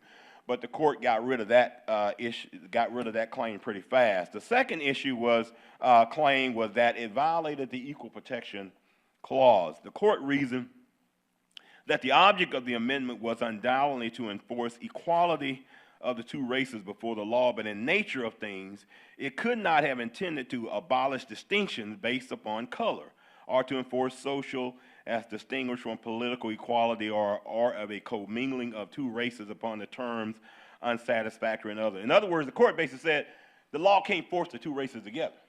There are distinctions between the two races. And so the court reasoned that the 14th Amendment claim had to fail because, and then there was this argument where it says that the court said if a white man is forced to sit in the car that's reserved for black people, as the court put it back then, Negroes, then he's lost something. But if a black man is forced to sit in an area where just reserved for blacks, he hadn't lost anything. And so and that reminded me of this study I remember seeing on Ted Koppel's show back in the mid-'80s, and some of you remember Ted Koppel Nightline. And he asked a question. He had a group of white people in a room, and Ted Koppel said, just imagine I got this imaginary button, and when I push this button, all of you would turn black. How much have you been harmed as a result of being white, and now you're black? And so they went around the room, and some of the people said, $20 million, that's the harm that I've suffered. 10 million, 30 million. And so they understood what white privilege was all about. And keep in mind that now under the Learns Act, we can't talk about this in school, and I'll talk about the Learns Act in a few minutes here. But, and then it says, the court also considered that plaintiff's argument that such laws impose a sense of inferiority. And the United States Supreme Court wasn't too sensitive to that. The court said if one race be inferior to the other socially, the Constitution of the United States cannot put them on the same plane. In other words, the court said, tough luck. If you think that you're inferior just because of this law, then the court said, tough luck. After the Plessy decision, we saw a lot of Confederate soldier monuments being erected after Plessy. And it was really done so not to honor the Confederate soldiers, but it was done in a manner to basically let black people know, I told you you're inferior, now the U.S. Supreme Court said it. And so it was done in that manner. In the next case, Sweat versus Painter, Mr. Herman Marion Sweat applied for law school at the University of Texas. Of course, he was denied entrance at the University of Texas because of his race. He filed a lawsuit saying that this violated the Equal Protection Clause. And while the case was pending, the University of Texas said, well, look, we need to kind of have a stay on this so we can kind of build an equal law school. And so they built this law school, and the courts found that this law school was not, in fact, equal. And as a result of that, in Sweat versus Painter, the United States Supreme Court, this was a 1950 decision. So we saw from Plessy versus Ferguson, which was 1897, U.S. Supreme Court. Now we're in 1950, and Sweat versus Painter, where the court is beginning to turn. But Sweat did not deal with separate but equal like Plessy did. Sweat dealt with, well, we had two facilities. We had two law schools, one black, one white, which is now, the black school is now called Thurgood Marshall, I believe, the law school. And so they had these two law schools, and the court reasoned that they were not equal. So the court did not have to really deal with the concept of separate but equal in the Sweat decision. And the court found that by denying Mr. Sweat application into law school, that he was denied the equal protection of the law. The court also stated that the state must provide legal education for petitioner in conformity with the Equal Protection Clause of the 14th Amendment and provide it as soon as it does for applicants of any other group. And so the court, although it sort of sidestepped, it didn't reverse Plessy v. Ferguson, but it let it be known that the tide was beginning to turn. And so now Brown versus Board of Education came along. It was a U.S. Supreme Court decision in 1954. And in that situation, we saw the South during the 1950s, during the 1940s, they knew that this decision was kind of coming to the forefront, and so there was this attempt in the South to try to build separate black schools and try to argue that they were equal when they were not, and so in order to maintain this system of segregation. And the court said that today education is perhaps the most important function of state and local government. Compulsory school attendance laws and great expenditures for education both demonstrate our recognition of the importance of education to our democratic society. It is required in the performance of most basic public responsibility, even service in the armed forces. It is the very foundation of good citizenship. Today, it is a principal instrument in the awakening of the child to cultural values, that psychology, dealing with that issue, in preparing him for later professional training, and in helping him to adjust normally to his environment. In these days, it is doubtful that any child may reasonably be expected to succeed in life if he is denied the opportunity of an education. And the court concluded by saying, such an opportunity where the state has undertaken to provide it is a right which must be made available to all on equal terms. And so this was the reversal of Plessy. It took some 53 years for the U.S. Supreme Court to finally reverse the separate but equal decision.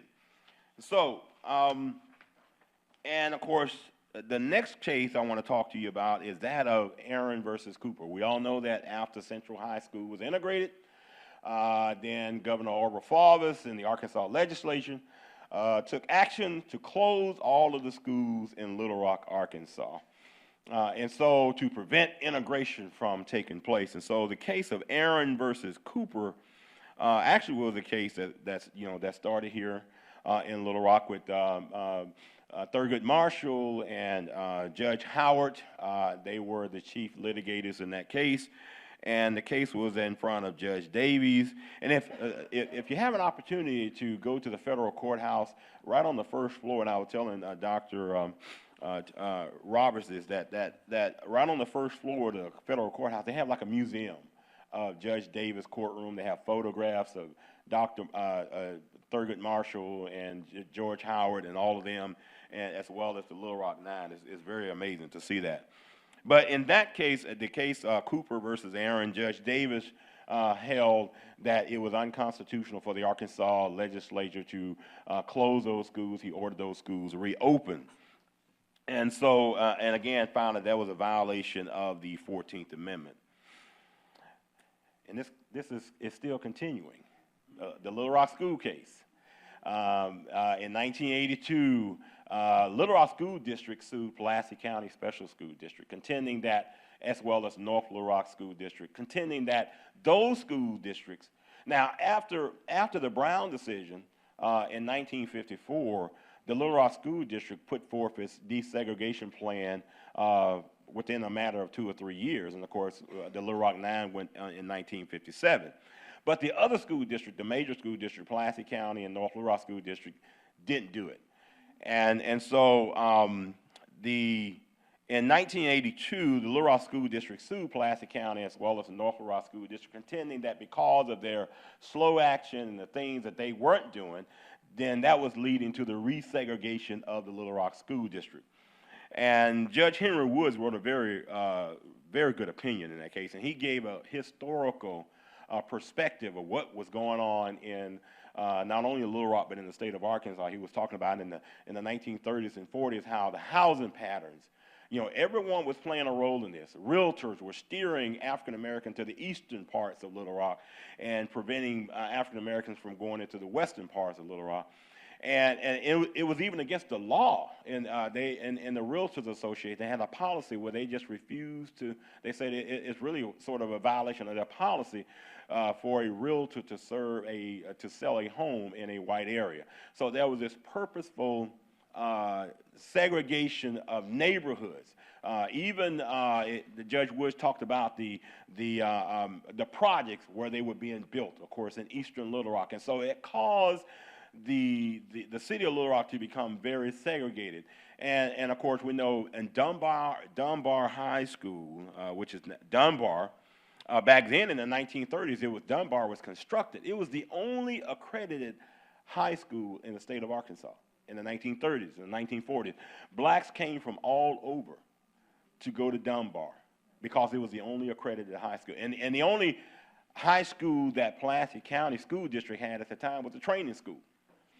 And so, and Judge Woods, of course, found that the school district, and of course, Mr. Walker intervened, filed a motion to intervene, and that's when we got the name of Joshua Interveners. It was named after Miss Lorraine Joshua, who was the president of the NAACP in North Little Rock. And so Mr. Walker was representing the African American children. Then, of course, when I joined him in '91, we continued on in this litigation, and this litigation is even still pending today.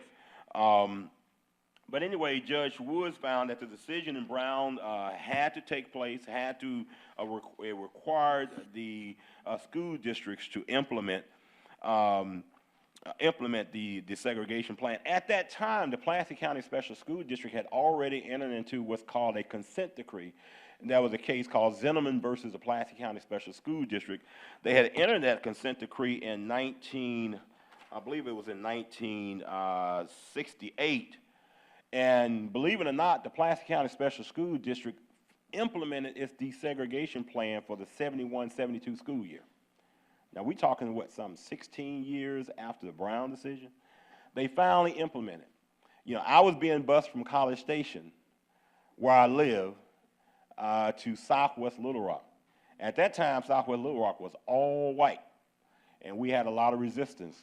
Kids coming from College Station going out to where I went to Cloverdale Junior High, and also graduated from McClellan High in 1978. But Judge Woods made an interesting comment. He said, Article 6 of the Constitution makes the Constitution the supreme law of the land.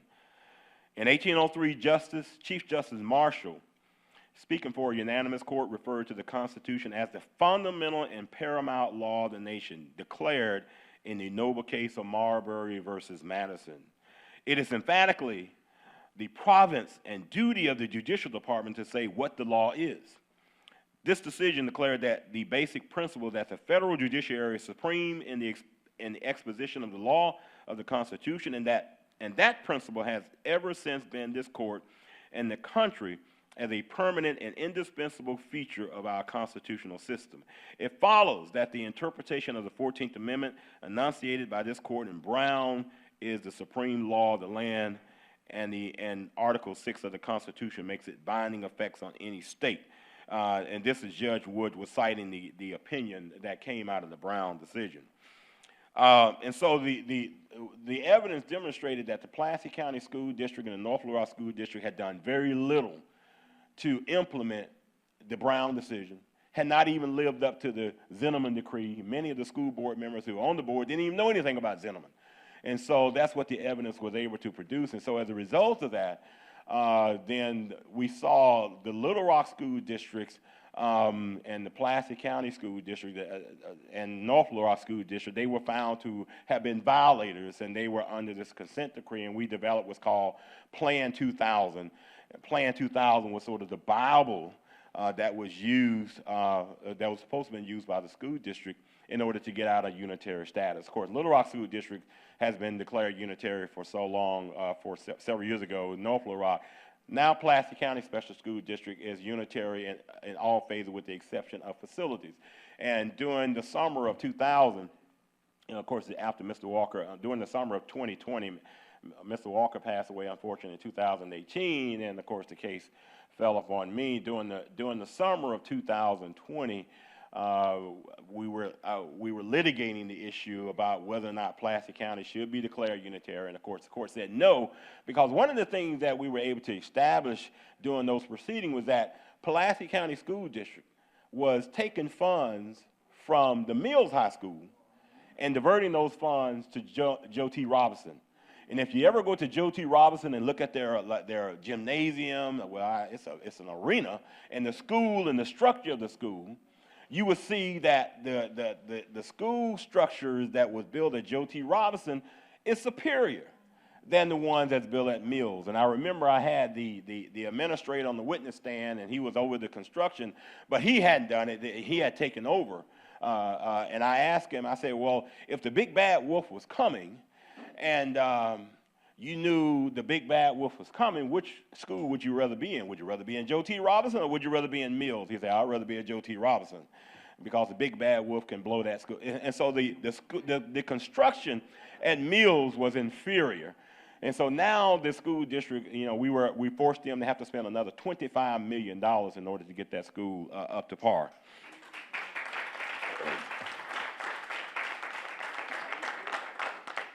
You know, I've been practicing law for 37 years. I'm 64 years old, of course, and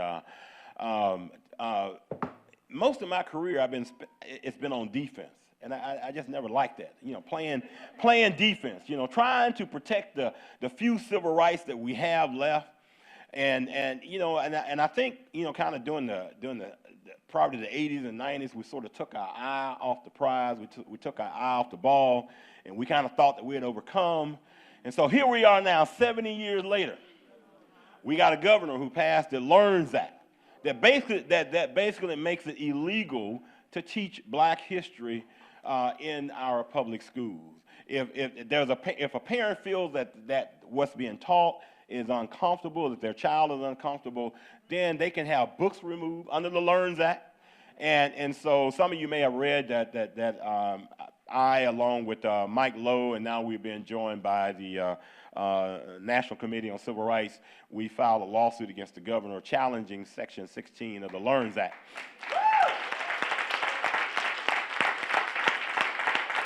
So, you know, we have this phase now, the MAGA Republicans, they want to whitewash history. They don't want our children to understand true history of what went on. And so, and it's interesting that this setting, this seminar, would really be in violation of the Learns Act if we were in a public school somewhere in Arkansas. That's just how crazy it is. And so on April the 30th, we're going to be having a hearing in front of Judge Rudowski at 3 o'clock. If you're interested in coming, we're going to be having a hearing on the issue of preliminary injunction. We're trying to have that particular phase of the law declared unconstitutional. As far as where we are 70 years from now, I don't think it's a good state where we are now. Educationally, our children are still lagging behind. I spent the summer in 2020 in federal court. We were talking about the educational disparity that still exists between black students and white students. We were still talking about the unequal facilities that we find. I went to elementary school in College Station, and that school has been there for a long time. We know that in black communities, we have poor schools. We now seeing that under the Learns Act, parents can take money that was designated for public education and send their kids to private school. Now that's crazy, that's wild. But that's where we are today, and we cannot afford to take our eye off the ball. We gotta get refocused, we gotta stay woke, because this fight still continues today. I'm in court all the time. You know, one of the things that I take pride in the most, I use Title VII to enforce the laws on behalf of African American plaintiffs who have been discriminated against their jobs. You know, I've had cases where employees, my clients, have found hangman noose in their lockers, racial epithets, all kinds of things still going on today. in an employment situation. Our young boys are still being gunned down by the police at disproportionate rates, and so I have to litigate those cases against police departments in violation, contending that they violated the Fourth Amendment and enforce those pursuant to 42 U.S.C. Section 1983 of the Civil Rights Act. The struggle still continues. I wish I had more soldiers who do this kind of work. And so, I'm trying to encourage, especially other African-American lawyers, to take on this kind of work. I know we're kind of pressed for time, but if anyone have any questions, please feel free to ask me at this time.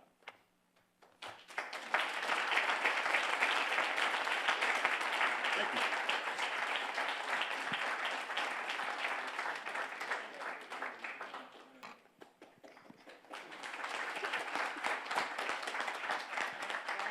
Well, thank you again, Attorney Porter, for just providing further historical and legal context in Arkansas. Thank you for your clear and passionate commitment to equity in education and service in the community. So that's why I wanted to read those values from your bio, because I knew your talk was going to demonstrate those values. Thank you again. Thank you.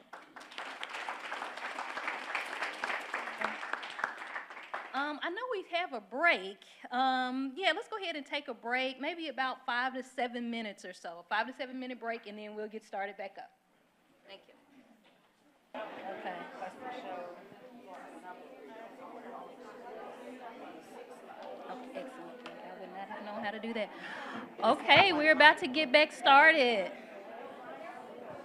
Hopefully everyone was able to kind of stretch and a little bit. Okay, so I'm going to go ahead and turn it over to the next section of the program today, which we're going to focus on the desegregation of Central High School. And I'm going to turn it over to Dr. Pat Griffin. Dr. Griffin. Thank you, Dr. Holmes. Obviously, I am not National Park Ranger Brian Schweiger. Unfortunately, he's not able to be with us because of a health episode. I really can't fill his shoes, but I will stand in the best that I can. We are honored to have as panelists for this feature of our program, the desegregation of Central High, Dr. Sybil Hampton, welcome, and Dr. Terrence Roberts, no strangers at all to this group. Their bios in your programs. Briefly, Dr. Hampton is a native of Springfield, Missouri. I didn't know that. I thought you were a native of Arkansas, and grew up in Little Rock. She was a member of the second class of African-American students entering Little Rock Central High in 1959, and became the first three-year African-American graduate of Little Rock Central High in 1962. She earned the Bachelor of Arts degree in English Literature from Earlham College, Richmond, Indiana, a Master of Science in Teaching from the University of Chicago, a Master's in Education and Doctorate in Higher Education from Teachers College.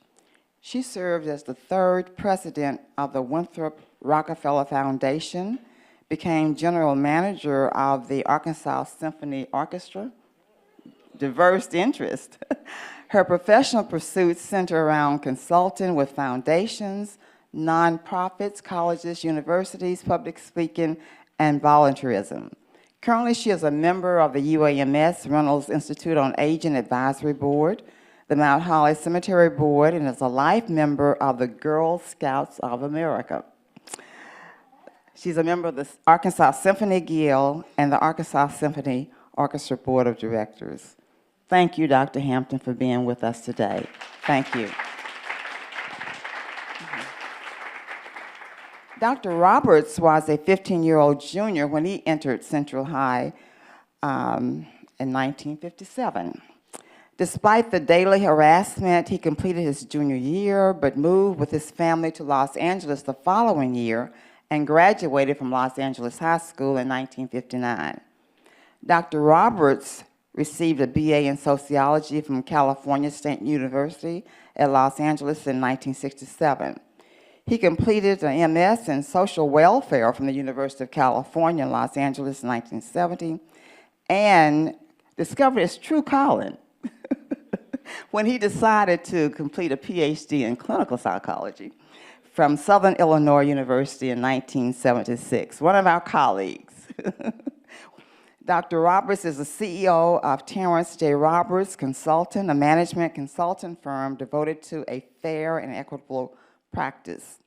A much sought-after speaker and presenter, Dr. Roberts lectures and presents workshops and seminars around the country, around the world on a variety of topics. He is married to the Dr. Rita Roberts, and they are the parents of 2 adult daughters. Dr. Roberts is the author of Lessons on Little Rock and Simple, Not Easy. And on a personal, professional note, I want to thank Dr. Roberts for the support that he has given the group of psychologists from Arkansas. We're assembled here today. He meets with us on a monthly basis by Zoom, and what a treasure that has been ever since 2020, when we convened the centennial commemoration of psychology in Arkansas. Dr. Roberts has been a part of this group. So thank you, Dr. Roberts. Welcome to both of you for accepting our invitation.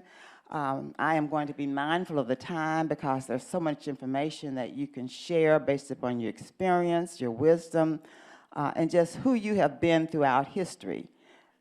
We have living legacies here, organic history. And we thank you for the price that you have paid for our generation and younger generations. Thank you. We have just a few questions, and Dr. Holmes, I need you to keep us on track time, okay? In retrospect, what was the driving force in 1957 and 1958 to become social justice activists for desegregation following the Brown v. Board of Education decision? And did you view yourselves as social justice activists back then as teenagers? That's the question? That's the question. Ah, okay. You know, a question like that demands some sort of historical context. We don't have the time to go into all of it, but I'd like to suggest that as we talk, as Sybil and I give our comments, that you consider filling in the blanks by doing your own research.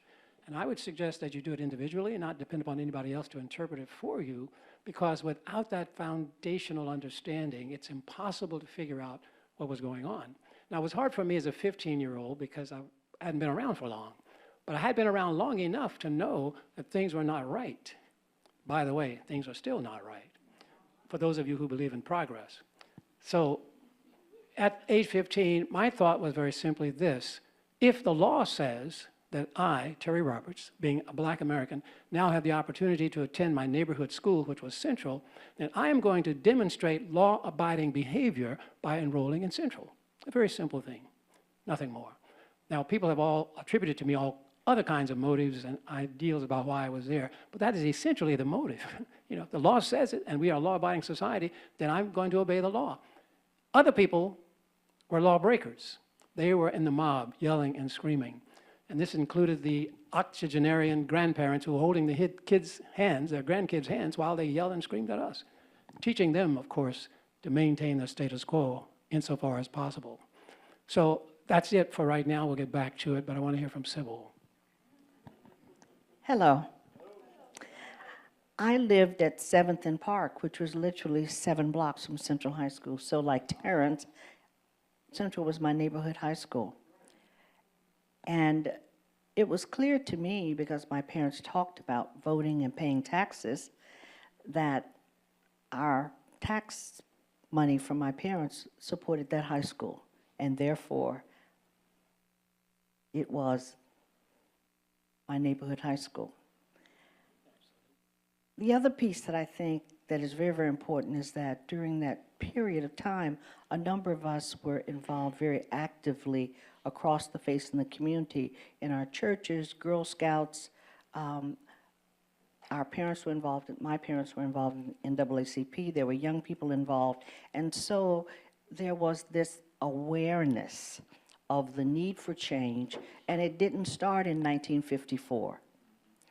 We lived in a segregated city in which there was a need to stop drinking at colored water fountains, stop going to colored bathrooms, you know, stop riding at the back of the bus, which did happen. And so that there was an I think then, which is not true now, a very different kind of activist mindset, not only for change, but also to be prepared for what would happen on the other side of change by being focused on getting the best education possible from the beginning, wherever you were.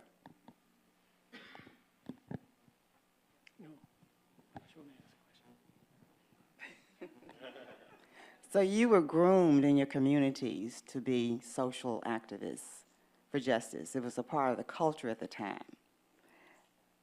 At that time, did you realize that you were going to be a leading force in social activism for education in Arkansas? And if not, when did you realize that you were in that role?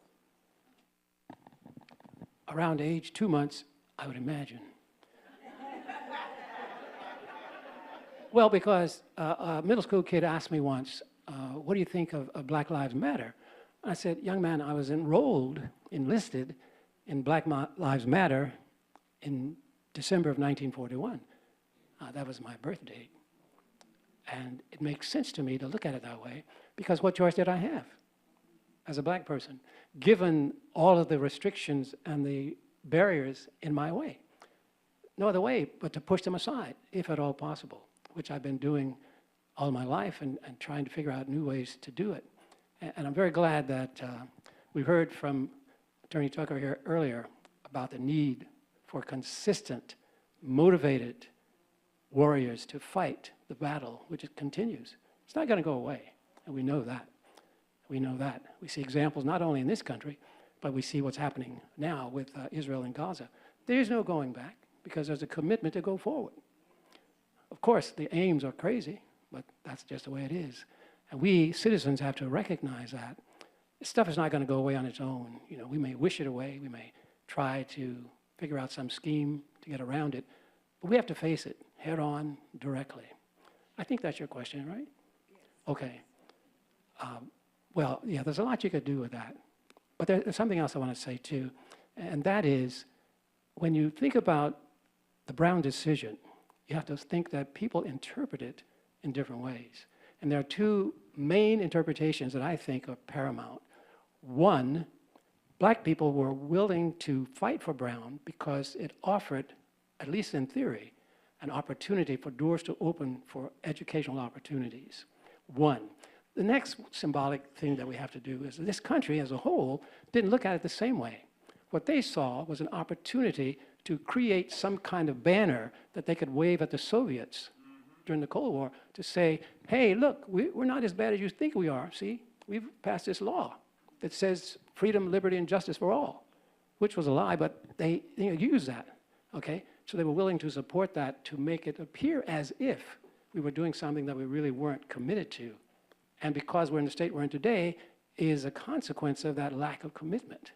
You know, had there been a true commitment behind Brown, it may have been quite different. But as we see, it hasn't been. I think that one of the important things I'd like to share is that growing up in Little Rock, I was born at Fort Leonard Wood, Missouri. That's why I was there. My father was in one of the Negro units. And so I was literally there because he was in the military. But I was an Arkansas girl in my toes. But I think that it's very hard to know now that there was not a focus when I was a child on leadership. The focus was on citizenship. The focus was on being a good citizen.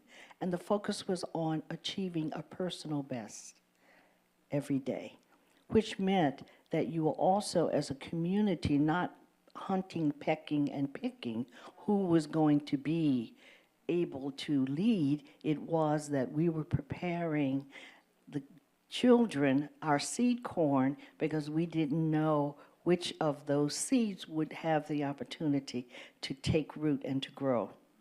And so, you know, when people ask me about how I got to Central High School, I said, there was no way from 1954 to 1959 that someone could have prepared a cadre of young people. But because our parents, I really believe this, our parents did something that was incredible. Our community did something that was incredible. and they created hydra-headed monsters. We understood, we were very disciplined. We understood that when we left the house, that we needed to know which water fountain to drink in. We needed to know which bathroom to go to. We needed to know that if you went to Dillard's, Pfeiffer's, or Kempner's, you were not trying on anything and you really weren't touching anything. You need to know if you were on the bus by yourself that you had to go to the back of the bus. So our parents, our community, the people who loved us, helped us to understand our place. But that wasn't all they helped us to do. They wanted us to be able to live lives long enough to get to the other part of it, which was, you may be the first generation of our people who have the opportunity to realize the promises of democracy that our foremothers and forefathers who died in slavery did not have an opportunity to realize. And so you had young people who were primed to do and to be, but at the same time understood that the current circumstances that they lived in were not the circumstances of forever. And I think the most important thing I learned was that no does not mean never. It means not now. And so that the way I describe myself, of course, is as a foot soldier. And that those of us who came after the Little Rock Nine, and that means all of the students from 1959 to 1971 who were placed in Hall and Little Rock Central under the pupil placement law.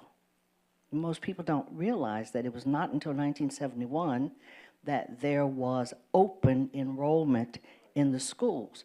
Every student from 1957 to 1971 was interviewed by and placed in that school by the Little Rock School Board. That is important to know, because the most important thing for me to share with you is that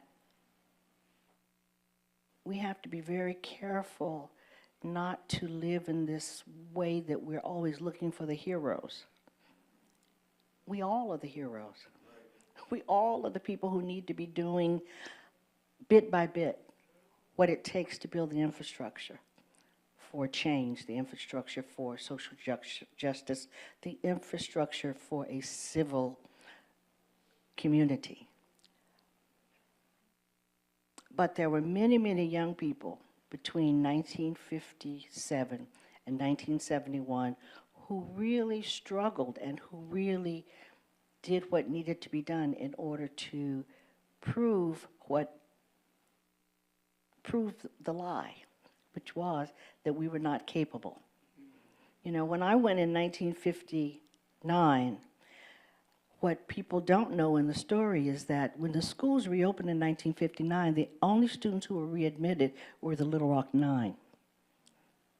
Only 2 of the Little Rock Nine returned, and there had to be additional work in the federal courts to get 3 more of us admitted to the school. And that story is important to know, that the Little Rock School Board really intended to keep the school desegregation very encapsulated. And then 3 more of us entered not the first day of school, but we did not enter until mid-September, because that's when the courts said you must readmit it, more than the Little Rock Nine. And when I was admitted, I was 15 years old. I was admitted in the 10th grade, and I was, when I graduated in 1962, the only African-American student in my class of 544 students. And that story is important because the students who came behind me suffered variations on the theme of that kind of isolation. But the struggle, we know the struggle. We know the struggle from the Little Rock Nine, but the story of the struggle after that is even more, I think, important to understand why we're doing what we're doing right now and the progress we haven't made. Because in that time, not more than 3 students ever spoke to me. And we're talking about 3 years. And we're talking about my being in a homeroom in which no one ever spoke to me, ever acknowledged me. And so the struggle changed from people outside of the school creating drama, which actually almost sank the city. And so that the change really had nothing to do with my dignity, our respect. It had to do with saving the economic fate of the city.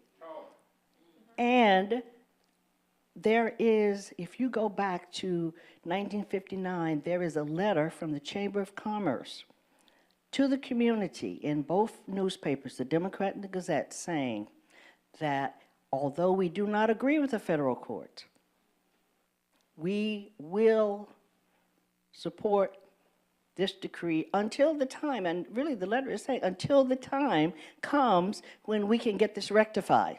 Wow. That, if you read it, that's exactly what is being said. And so, the thing that I think that is so important for us to understand is that we would have had a different outcome in this town, in this society, if the Chamber of Commerce had said, the right thing to do is to understand that these lovely young people deserve to be treated with dignity and respect. But that was not said at that time, and it has been an ongoing issue in our community as a result. Absolutely. Thank you, thank you. So much history, and so much that has not been written about, not been spoken about, and that is why we need to hear your voices. The blueprint for socializing young social activists started with our parents in the Black community, and look at the results today. 70 years later, here we are, commemorating the 1954 decision of Brown v. Board. Would you reflect on what you have seen as some of the positive and negative outcomes over the past, just briefly? We don't have time to tell it all. I wish we did, but we'd like to hear your voice on the positive and negatives that you see. I have a story that might fit in here very well. When I was working as a psychologist in Pasadena, a young Black mother brought to me her 6-year-old daughter, in first grade, and the issue was her child was fighting. She couldn't understand it. She kept fighting others. And then one day she came home and told her mom, "I want to be white." Now that freaked her mom out because she said, "I think my daughter has a psychological problem." I agreed to listen to the mom and the kid. They came, we did an interview, I sent the mom away, and I began to talk to the child. Turns out she had no psychological problem. She was bright, intelligent, very resourceful. She had seen through her 6-year-old eyes how all of the perks were offered to the white kids. All the opportunities in class were given to them first. They were picked for all their choice assignments. She figured out in her little 6-year-old mind that the best way for me to join this crowd is to be like them. I'll become white. It wasn't psychological illness, it was strategy. Now, what we have to figure out is how to help young children figure out how to navigate this racial terrain like this 6-year-old figured out on her own. She didn't intend to freak her own mom out. She did. But I think it's important for us to realize what Sybil alluded to, and I'll emphasize here, is that the intangibles matter. When you're in a classroom and you're not treated as one of the group, you're singled out for lack of interest, et cetera, you realize that. You have to figure out some way of explaining it to yourself. This little kid was wonderful, I thought. I thought maybe I should hire her as an assistant. But I suggest that in terms of, as we do our research, as I intimated before, your own study and so forth, keep figuring out, keep digging for ways to help younger people figure out more quickly how to navigate this very strange racial terrain we live upon. And by the way, I was explaining to the young man with the camera back there earlier in a brief interview that we are in a space where we don't know what we're doing. We have voluntarily embraced this concept of race, which is a mythological construct, has no meaning. There's no scientific or biological basis for race, never has been. Why do we keep doing it? Rhetorical, you don't have to answer. But think about that. What does that mean for us? If we gave that up, a lot of people would be in great trouble because they depend upon that. you know. Those who believe in white supremacy and the ideology of racism depend totally upon belief in race. There's no way the courts can deal with that, I know, because it's part of us, and we have to make the choice. And it's a simple matter of choosing. And if we are individually able to make that choice, things change overnight. There's no need to wait hundreds of years, you know. And you go back hundreds of years in our history and you'll see how desperate people have been. Black people over those centuries have tried mightily to use the courts to do whatever is possible to make the change, to no avail, because the forces against them are too oppressive, too powerful. That we need to look at. And I don't know where I'm really going with this ramble, but it feels good to talk about it. But the thing is, I would hope that all of us here would make some commitment to truly become a true fighter. You know, I've heard in recent years this concept of allies. You may have heard about that. Some people who say, you're in the struggle for freedom for black people, I'll be your ally. We don't need you as allies. We need you to take frontline positions. Wall-to-wall warriors together. Unless we're in it together, it's going to fail. There can be no such thing as I'll be an occasional ally. That doesn't work. The wall of separation is still there. We need to break down those walls as best we can. And if we can't break them down, we have to think that they are broken down and act as if they are, you know, and smack your head against it if need be. Hopefully not. But in any case, I'm going to pass the mic to Sybil. One of the things that is clear to me is that you can't be successful in a setting where people treat you as if you don't matter, if you don't know who you are. And what we had that is really important that I am very concerned about now is we had confidence. It wasn't self-concept, it was confidence. But the confidence we had was from being able to fall down and get up again. You know, to be denied something and to learn that no is not never. And it's really, I think, so important right now. I talk to many young people and they talk to me about how angry they are. So many young people who look like me. And I say to them, I don't understand you. I said, if you're angry, why am I not an axe murderess? What are you talking about? Because I want to repel them. Because in some ways, what we are doing is we are creating a situation that undermines our young people's belief in the fact that they should make the effort that we made to be good people, to be educated, you know, to strive not to survive, but to strive to thrive and to strive for excellence. And I believe that it's so important to understand that there are lots of ways in which the larger power structure in our society works to keep people fighting each other. And that it is not important to be concerned about immigrants. And it's not important to understand that the things that are happening to women are a variation of the theme on what happens to us. And so we need to connect the dots and to understand that this is about power. It is about power, it is about keeping people from sharing and getting their share of the pie. I say to young people all the time, I have tremendous hope. I am not disturbed so that I am depressed and ready to give up the ghost at this point. Because I believe with Audre Lorde that what we're seeing is a fight to the death. There are so many signs around us of progress. There are signs of progress, and they're not going away. And therefore, what is going on with the LEARNS Act and all of these things is the next struggle really to fight to the death to hold on to white supremacy and to hold on to power. And so, you know, our young people have to have perspective. There was slavery, there was Reconstruction, there was Jim Crow, there was a civil rights movement, and there is now. And so what you have is that you have this ongoing pattern of the reverb.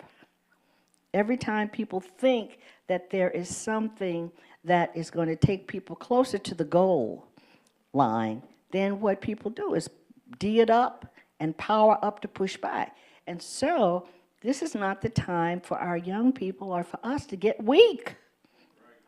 We have to remain strong. We have to believe that there's something that we are working for. And then we have to also remember to look at a more balanced picture. There are too many people talking about the bottom of the barrel and the cup being half empty, but it's the balance. Certainly that was the balance that those of us who grew up in a segregated Little Rock, it was the balance. We were not told that everything was honey and roses. We were not silly, stupid people. But what we were taught is we were taught history. I don't care if they don't teach history in a school. It is not the only place to learn our history. The governor can say anything she wants to say about courses, but guess what? People are saying, I can't learn my history. And I'm going, what the hell is that? People couldn't learn to read in slavery, but people learned to read. You know, our people have been an overcoming people. And what we have to understand is that let them say what they say, but as you see, people who use the power of one, our superintendent said, okay, that course, the AP African American History course, will not be getting this credit from the Department of Education, but it will be taught at Little Rock Central High School and at the schools in Little Rock. So there are ways of responding, but it does take courage to do what has to be done in the moment. There's one other thing I want to say that's really important. When Governor Faubus convened the legislature in 1958 on the journey to closing the schools, there were a number of laws and acts passed. A very important one was the one that allowed the use of public monies to fund students in 1958, 59 to go to private and religious schools in Little Rock using public money. So the LEARNS Act is a reverb. And so, you know, this didn't come out of nowhere. It is that it's been laying in the cut. And so we need to really understand that we can see what's going on. But as long as there are people like me and Terrence who manage to live difficult lives and we don't look like we've been dragged behind, you know, really, we don't look like we've been dragged behind a truck. Because despite the difficulties, we also came out of that situation with strengths. We also came out of that situation of understanding what it means when people feel that you don't matter. And we understood that our understanding that we did matter was the essential information. And we used it, we built on it, and we have had extraordinary lives. We really do represent, I believe, the first generation of our people in this country to realize more of the promises of democracy. And there's more to come, young people. Sybil, that was so cool. She's wonderful. I'd just like to add one thing going along with what you just said, is that especially for the young people here, what other people may think about you is none of your business. It's their business. You have nothing to do with it. You don't have anything to prove to them. You only have to prove it to yourself. So much wisdom, so much inspiration. Earlier I mentioned that this serves to bring awareness, to educate, and to call to action. And you have certainly challenged us to move into a more activist role. In what strong role models you have been historically and continue to be. I wish we had more time, but I would like to entertain a question or two from the audience. I don't have a question. I just have a comment. Sure. We have another member of the Little Rock not here. And I just like Oh, thank you for, we were waiting on you, Miss Eckford. Wave your hand. We were waiting on you, and we're glad that you made it. Thank you for being with us today. Thank you. I am reminded of a quote that was, I think, made in this very room, Dr. Roberts. You heard it too from Miss Minnie Jean Brown Trickey. She said that this is a lifetime sentence, and we just have to continue to pass the mantle from one generation to the next. But we have to continue to inspire younger generations that they need to be a part of this continuous process of social activism, education, or whatever the area it is, but it is a lifelong sentence. I just have one quote from my mother. Doing well is the best revenge. Thank you, thank you. That's another one I'll file away. Thank you. Thank you so much. I wish we had more time, but thank you for all that you have done historically and continue to do. You continue to inspire. Thank you. Now we have part two to this panel discussion. We are honored to have two students from Central High, and we still need another chair. Okay, thank you. That's okay. And could you pick up the water, please? I do want to recognize the principal of Central High. Ms. Rousseau, could you stand, please? Thank you for being here. And we have the chair of the Social Studies Department, and your name again? Chris Dorr. Chris Dorr. Thank you for being here. But we have two students. Ms. Simone Bishop, would you please take a chair? Thank you for being here. And Ms. Miriam Abuchali. Let's welcome these students as they come. Okay. We want to fast forward to 2024, 70 years after Brown v. Board, a follow-up of the 1957 crisis at Central, to see how you view the atmosphere, the climate at Central. But first, please tell us something about yourselves, and then we'll hear your narrative. Hello, my name is Simone Bishop. I'm a junior at Little Rock Central High. I'm very inspired and honored to be here today. I love acting and dancing, and yeah. Hello, my name is Mimi Abuchali. I'm a senior this year and I'm the current student body president. I just want to say I love Central and I'm so gracious of the history, and it's just an honor attending the school. So thank you for having me today. Thank you both for being here with us today. Please share with us your reflections on how you see the interracial relationships at Central now. 70 years, of course, Central wasn't desegregated in 1954, but since 1957, when Central was desegregated. Can you share with us how you view the atmosphere interracially at Central? I think it's beautiful. I mean, for one, we can start with right here with me and Mimi being able to sit here in front of this mixed race group of people and talk about how beautiful our school is. I think that's first amazing. Second, from the moment my sophomore year is the first year I attended Central, and previous to that, I was at a performing arts school in Dallas. And I won't say the racial climate there was bad, but there was definitely a clear divide between the white students and the black students, even though they got along. We were friends. But as soon as I set foot in here, set foot in there, because I'm kind of bringing myself back, it was remarkable almost. I walked in and, I mean, it's strange to say it's remarkable to see different people from, completely different people from all different types of walks of life just convening every single day like it's normal, because it was normal and it is normal and it should be treated as such.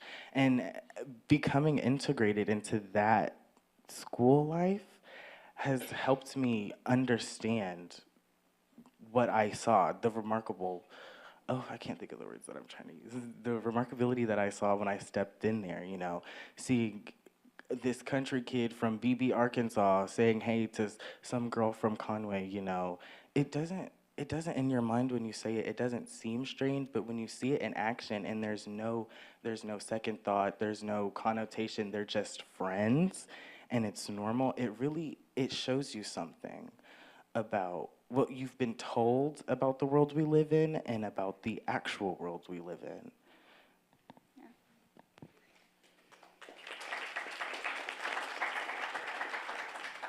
Central High School is such a vibrant place. Personally, I was in the private school system in Little Rock for 10 years before I came to Central. I'm a Syrian American. My parents immigrated here in the 1990s. So growing up as a Muslim in a private school in Little Rock was super tough. I never felt like I really belonged. But the minute I stepped into Central High School, it was so wild. I felt like I could be who I was. I had teachers who validated my ethnicity and my identity as a person. And all in all, I could really come together with my school. It's just remarkable to me that myself could rise up to being student body president and to be accepted by my own community of students in a place previously where I had not been. So Central is definitely a vibrant place where everyone can come together, and I think that we're all just so proud of attending Central High School. We are all really united over what happened in 1957 and what continues to happen. Last year, I was fortunate enough to help lead a walkout in protest of the Learns Act, and just being in a school that helped me have that opportunity and staff that helped me have that opportunity to share my voice as a student is something that's so crazy, because there's a famous phrase that says, it doesn't matter how old you are, you can do whatever you want and you can lead change no matter the age. And it was just remarkable to see that in action, especially as a 16-year-old. So I'm definitely very fortunate to go to Central and to be in this atmosphere in this community. So thank you. Thank you. It is just heartwarming to hear of the positive things that are occurring at Central. But I'm sure it's not perfect. I'm sure it's not perfect. What can you share with us about some of the challenges that you continue to see interracially at Central?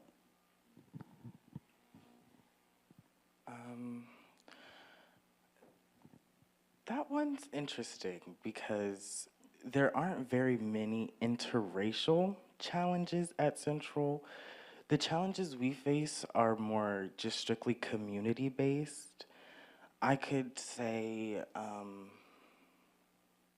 gosh, I mean, do you have anything?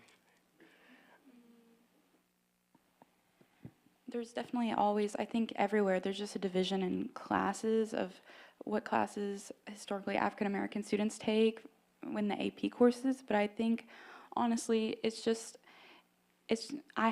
so many counselors and staff members at Central who are committed to making sure that we help get everyone in the class that they need to be in, everyone into each opportunity. So I think there are problems everywhere in every school in this state and in this nation, but I think at Central what's most prominent is the staff that we have that's committed to upholding the history and upholding the work that we've all been a part of since 1957.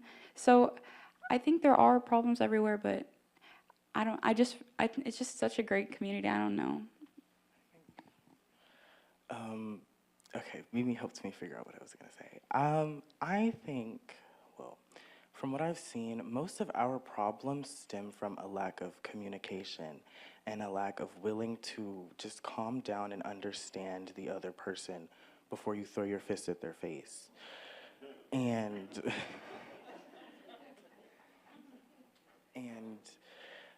I think the only time you can kind of see a racial problem happen is when someone has a misunderstanding about someone else that they let fester. Because that's all it is just being miserable and being content in your miserableness. Because it is extremely easy to just remain miserable, but it takes character and it takes so many things to, immaturity mainly, to open up and be like, and say, hey, I know you're different from me, and my whole life I've been taught to hate you because of that difference, but I don't know you, and I have no reason to hate you, so I'm not gonna spend my energy on hating you. Instead, I'm going to expend that energy on reaching out and figuring out, why did they say I shouldn't like you? Because what I've noticed in my 2 years so far at Central is that happens not in exactly explicitly that way, but it happens a lot, and the results of it are those immense and crazy friendships that you would never see that I previously spoke about. I mean, you can even see it in theater. Theater brings people together in such a way that there are so many people at that school because it's so big that I feel like I would have never had even a conversation with. But we get brought together in this space, and I don't know what it is about just every part of that building. It evokes community. So you just start talking to people, and it's like, well, in my back of my mind, I thought someone like you would be this way or this way, but instead you're just like me, a person, a teenager trying to figure out who they are and finish their AP class homework. I can't think of one. Thank you. Simone, what a powerful remedy for dealing with interpersonal conflicts, to understand the humanity in each other in terms of those interpersonal relationships that can sometimes fester if we don't understand the other person's background, history, or even their humanity. Thank you. I would like to open this up for the audience to have any questions. How much time do we have, Dr. Holmes? 5 minutes, all right. And I know you're very proud of your students. I know you're very proud of your students. I am. I can use my principal's voice. Can you? Okay, we just have people virtually. I think Central's unique. It's far from perfect. I mean, COVID anger is everywhere. Absenteeism, we know the negatives that education is dealing with. I think the difference at Central is that Central's not black and white anymore. It was when I first came there. Central currently has students in our student body who speak 37 different languages in our school and come from 47 birth countries. So I think that has had a lot to do with the community that the kids are talking about, really, because it's not what it was. It wasn't black and white the way it once was, and now we're such a diverse community. And I really do see, like, especially in theater, watching you, I see these kids from all these different backgrounds working together and doing what they love and learning from each other. Again, it's not perfect. We have struggled with the COVID anger. COVID has changed education forever. But I think we're unusual because we are so diverse. That's what I think. Y'all think that too? Mm-hmm. We have another question.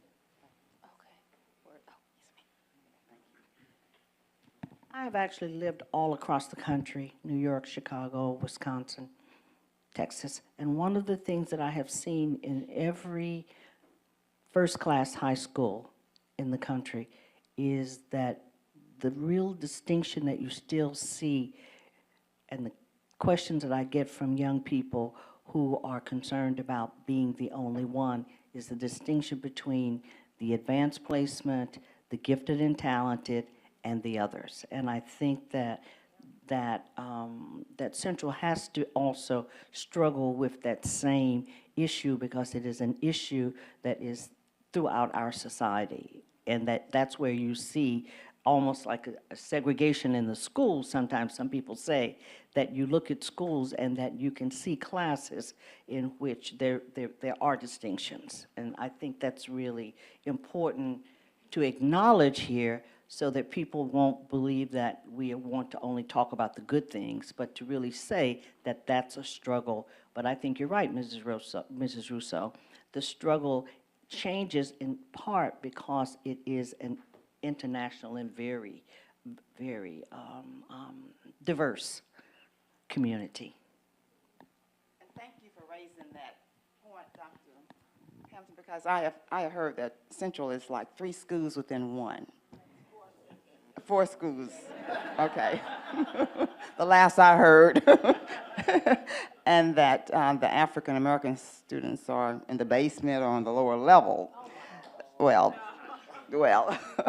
and disproportionately represented in the special education classes and not represented in the advanced placement classes. But that's a challenge, and I'm glad you brought that issue. We have another question. Okay, thank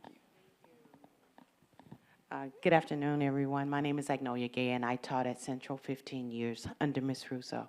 My question to the students, because I've heard Ms. Russo and I too was in the theater department, what is it that those arts classes, what's happening differently in those classes than what's happening in core classes, and is the engagement and the different things that those arts teachers bring to the table? Because, and let me just say this, in those arts classes, everybody come together because there is no separation. You have the upper class, the lower class, you have from different, financial backgrounds. What is happening differently in those classes as opposed to the core classes? And do you think the way teachers approach teaching makes a difference? We'll let that be our last question. Thank you. My first class actually was a Tech Theater 2 class. It was my first day at Central, and I went in for my B1 class. And I remember I was so scared, especially being transgender, going to this new school. Even though I'm from Arkansas, I lived in Dallas for most of my life. I'm like, I'm going back down here, y'all. What is this gonna be like?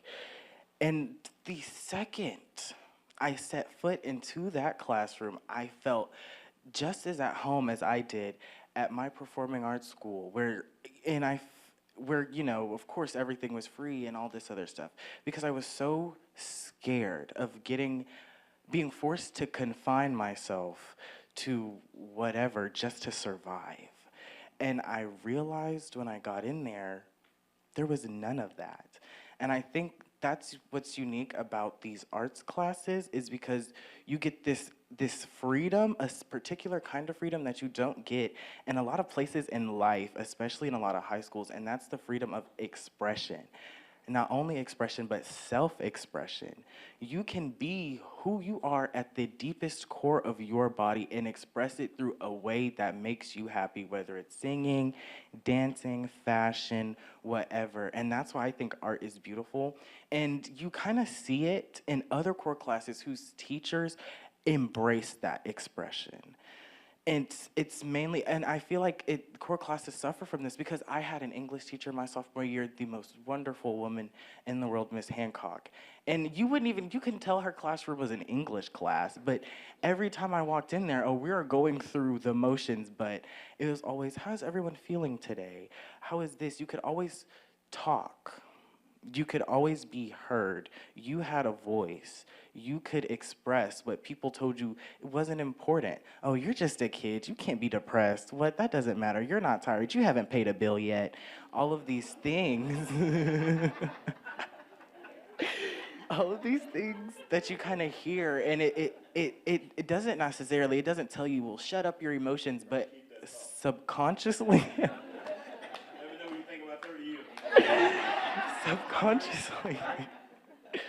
Subconsciously it tells you, well, my problems aren't important because I'm a high schooler. And those problems that you feel aren't important, every problem that you get, whether it's physical, emotional, spiritual, whatever kind of problem, you're gonna tell yourself it's not important. But when you get in these spaces, and not only do you see your own problems, not only are they treated as important, but they're treated as problems and can be solved. So you're seeing this space of people solving their problems through art, which is like, what? And then not only that, it's all of these different people from everywhere, and it's like double what? And then on top of that, we have the same problems? It's just it's a cacophony of expression, and you see the beauty of what happens when people are allowed to be themselves, whether you're a boy who likes to paint his nails, whether you are a girl who likes to wear jerseys and hats, whatever you like to do, whether you're someone who's fashionable like me, who likes to come to school lollygagging, well, not lollygagging, but you know, spreading joy and happiness. Whatever you want to do, you can. And that is what I feel needs to be captured in all of the core classes, which, like I said, I feel bad for them because they don't always have the time to open that expression. Because we get in here, there's not time to be like, how did that make you feel? How was lunch? You digesting your food right? You know? And I really appreciate that balance that we get, because we can go and work rigorously, and then, y'all, let me tell you. Thank you. I wish we had more time, Simone. I know, this is wonderful. I think this is a wonderful way to end this panel discussion. Thank you, Simone and Miriam, for being with us. We do have a couple of gifts for you. Yes, before you get away, and you're, of course, welcome to remain for lunch. Let's give them a round of applause. Thank you, thank you.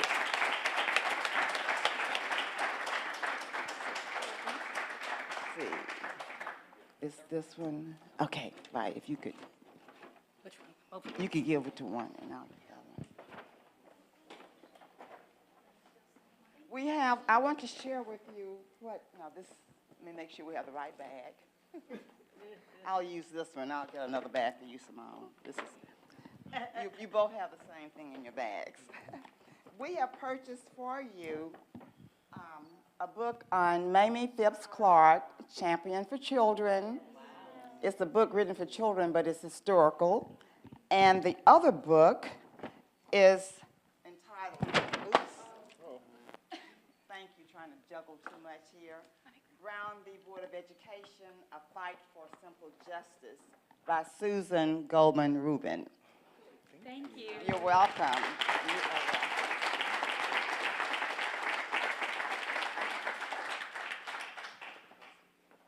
Thank you. Thank you for being with us. And remember, why are we doing this work? It's to provide representation, increase representation for people who have never seen themselves, maybe in the classroom or in the spaces or in the settings of education. There's still a disparity in teachers or educators matching the students that they're actually teaching.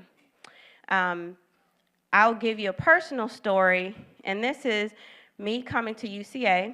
I love, love, love UCA, but when I got there, I didn't know that I was going to be the first person of color in my department, and having to then have a student walk to me, and I was there as a visiting assistant professor at the time, and the student walked in the door and said, "Are you going to stay here?" And I was like, "What do you mean? Are you going to stay here?" And she said, I want to know that you're going to stay here because I've never had a professor that looked like me. And if you leave, I just want to know if you're going to stay here." That really struck a chord with me, because then it made me think, wow, even if I didn't connect with this student personally, they've connected with me because they saw themselves and they saw me, and just me being in this space mattered to them. So, and I'm going to try not to cry because I'm not a crybaby, but I really, that really makes me think some of the things that I've done have been because I think about that statement, that just me being in that space can help somebody else, and this is why this matters to what we do. The next thing is, how do we appropriately challenge organizational and systematic structures that disregard the need that we see is there? One thing I would say is that we all have to be a part of examining the systems that we are in. So what are the problems that are perpetuating this in your system? You may not be in education directly, but if you are connected to the educational space in some form, meaning you have a child that goes to a school, or you can serve on a board for a school, or you can go and vote, because the Civil Rights Act even address voting. Voting is just not voting for political officers, it's voting for policies and things that happen in the school districts that map out what's going to be the structure of that school system. So first, examining the system that you're in. Second, we have to be a part of not only conversations, because conversations are great, but conversations need to lead to action. So we have to be a part of conversations, committees, boards, strategic planning processes that are going to help review and assure that we are not leaving out these things that are going to help our students succeed. And then who do we need at the table? I'm so glad that Attorney Porter mentioned the date of April 30th at 3 o'clock in the Federal Court Building. I believe it's room 1D? Yes. 1D. We need everybody in that room, not just the people who are in education. We need everybody. So please, please be there, because we need parents. Parents have unique voices. They see what happens with their children when they're not in the school building. They see what the effects of those things that are happening in the school building on their own children, and they can tell that story better than even the educators can. We need administrators, we need legislators, we need government officials. So everybody has a unique role. I'm not going to try to get out of my lane and try to be in your lane. I need you to be in your lane and drive along the side of me in my lane so we can all be moving in the right direction. And I'm so glad that they mentioned not looking for heroes to take the charge. We all have work to do, and I think we've gotten laxed, and we expected the trailblazers and the heroes to continue the work, but just like Dr. Kirk mentioned, there are people who started, and their children and their children's children are continuing that work. That meant they developed a legacy of advocacy. It wasn't just one person doing everything, because we know one person is one person, and one person can get burnout. We need everybody doing what they can do. And then where do we go from here? I'm going to challenge everyone to go back to the spaces that they are sitting in. Even people who say they are retired, you are not retired. You are just, what did I can't think of, Dr. Bush used to always say, he's not retired. Oh my gosh. No. He would say something different, but I'm going to paraphrase it. You're not retired, you just are reinvented. We needed you to be able to be there in a different way. So figure out where you are and how you can address this issue. We cannot let this fall to the side. It's too important, but we can't expect one person to do the work. So I challenge you to figure out where you can make a difference, and definitely do that.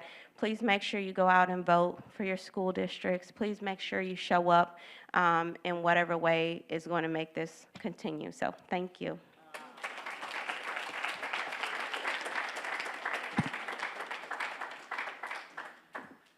And if anyone has any questions, I'm happy to entertain any questions or comments. Any questions? Oh.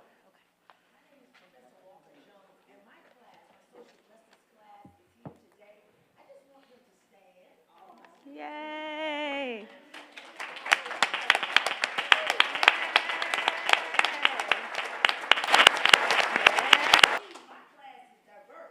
Yes. I just want to say thank you. We are entering toward the end of our semester, and on Monday we began a discussion of Hill and Frere's pedagogy of the oppressed.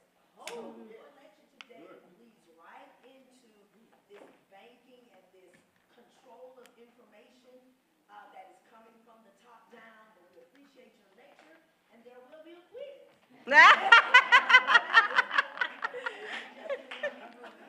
Thank you, I appreciate it, thank you.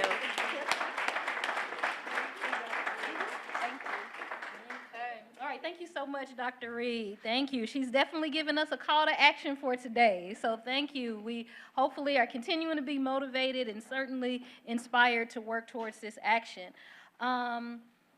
Okay, so let's go ahead and keep going with the agenda for today. Our next presenter is Dr. Sherman James.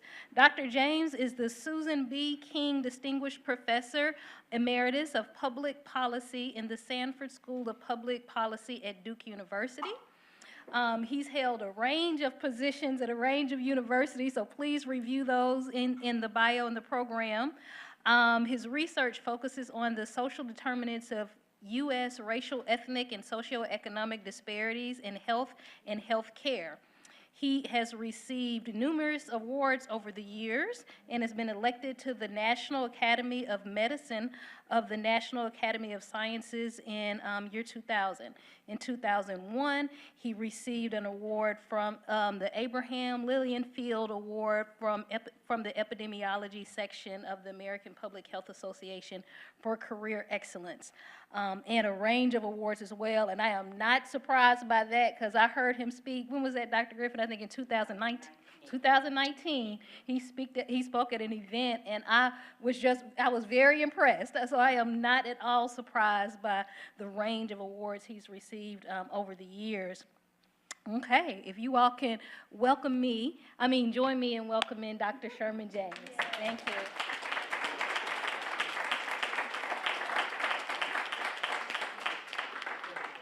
I'll say good afternoon to you. I stand between you and going home.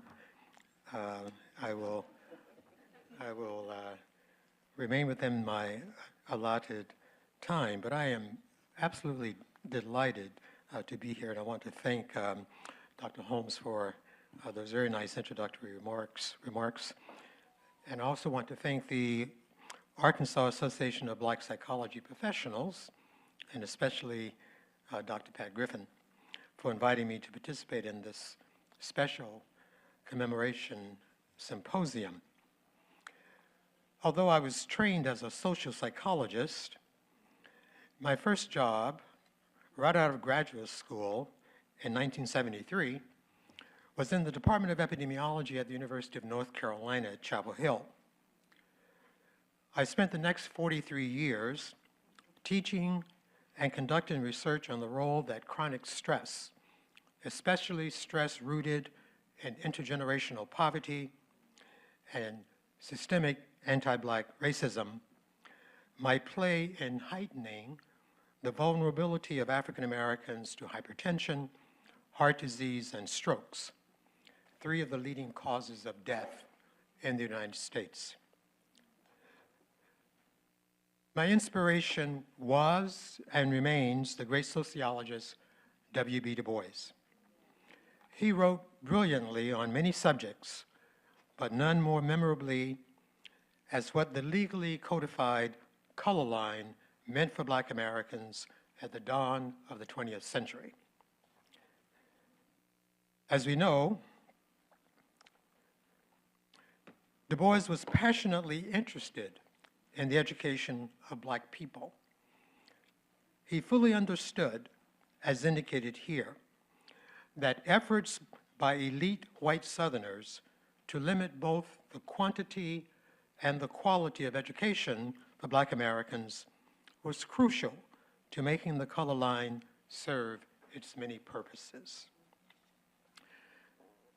The South believed an educated Negro to be a dangerous Negro, and the South was not wholly wrong.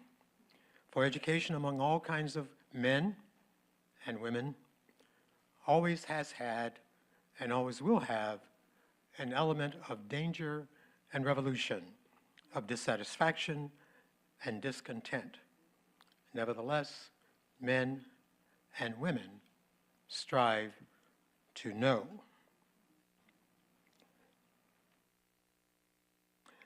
I think it's fair to say that the Little Rock Nine were dangerous Negroes.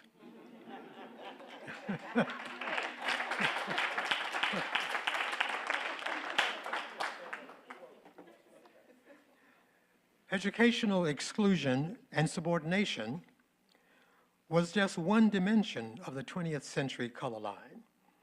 Other important dimensions are shown on this slide.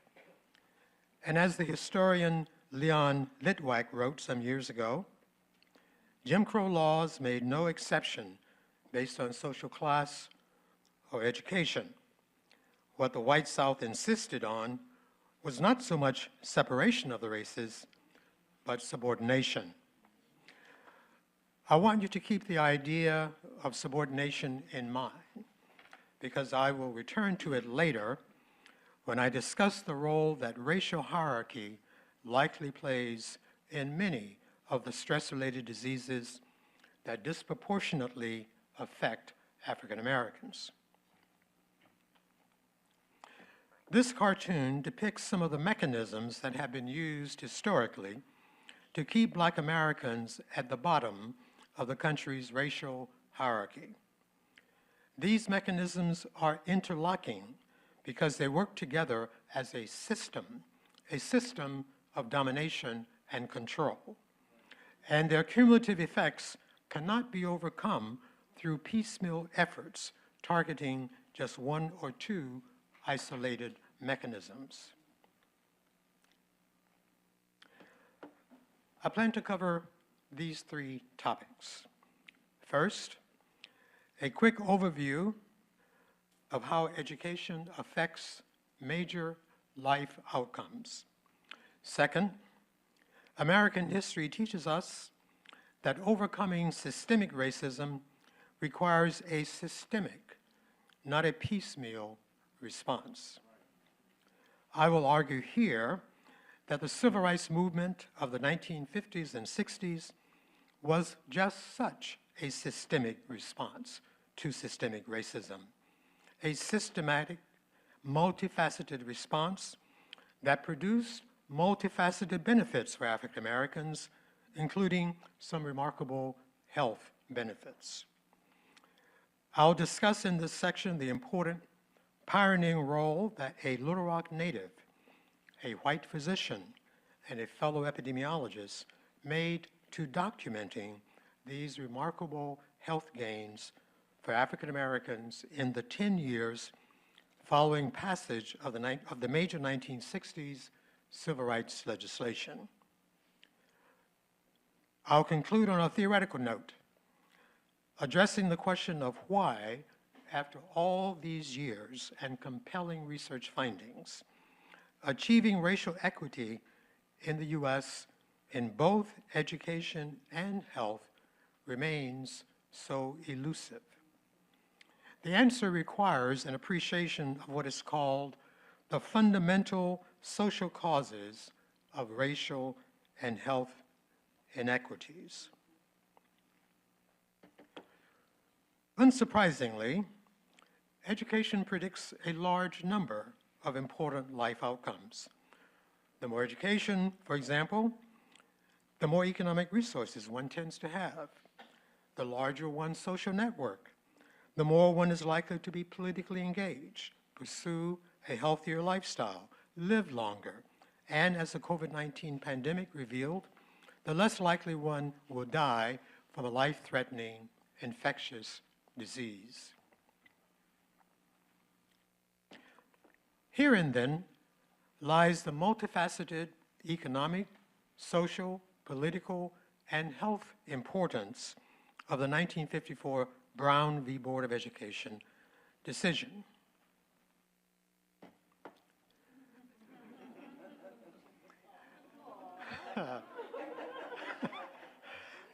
I was in the 6th grade in my small town in rural South Carolina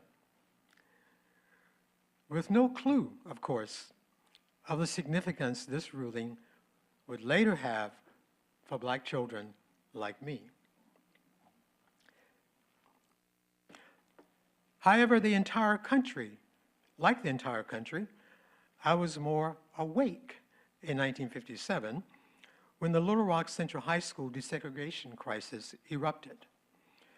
Even so, it was many years before I learned of the 1954 Supreme Court Cooper v. Aaron ruling, which effectively forced the Little Rock School Board, then chaired by Dr. William Grant Cooper, a native New Yorker, and a graduate of Harvard College and Yale Medical School, to begin desegregating Little Rock schools immediately rather than in the requested 2.5 years. It was the Cooper v. Aaron Supreme Court ruling, as Attorney Porter discussed earlier. It was this ruling that prompted Governor Faubus to close the city's public schools in defiance of federal law. Richard Cooper shown here on the right, is the youngest of Dr. William Cooper's 4 children. Like his father, Richard is also a physician, a cardiologist, not a surgeon like his father. And he is, or was, he recently retired, one of the country's leading epidemiologists when it comes to identifying the causes of hypertension and heart disease, and especially their disproportionately strong impact on African Americans. Richard and I are very good friends, as well as professional colleagues. Last month, in an email exchange, I asked Richard what his father thought about the 1954 school desegregation crisis in Little Rock, not years later, but at the time that it was occurring.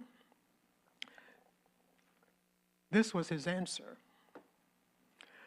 My father's outlook was New England Presbyterian, somber, sober, with probity as the highest virtue. Never lie, never cheat, follow the rules and the law.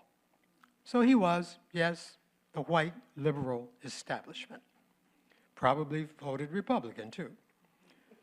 So he said simply at the time, we have to follow the law.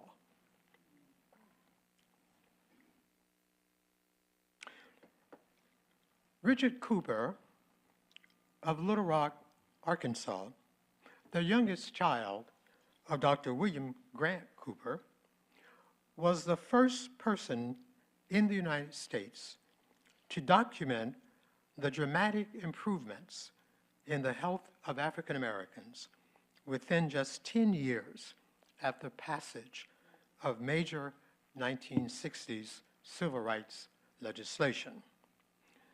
The subtitle of this 1981 paper, of which he is the senior author, speaks volumes: The Role of Anti-Racist Struggle.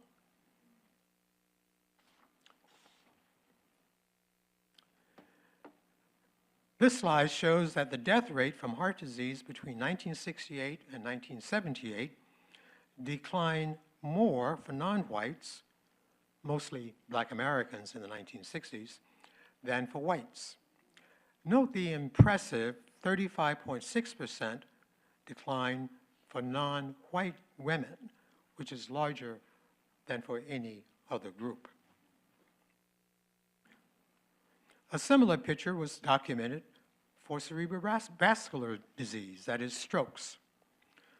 While all 4 groups experienced decreased stroke death rates, the decrease was greatest for non-white, again, mostly Black women, 49.1%. For non-cardiovascular deaths, for example, cancer, fatal accidents, etc., the decreases were smaller for all groups, but they were larger for non-whites, especially non-white, that is mostly Black women.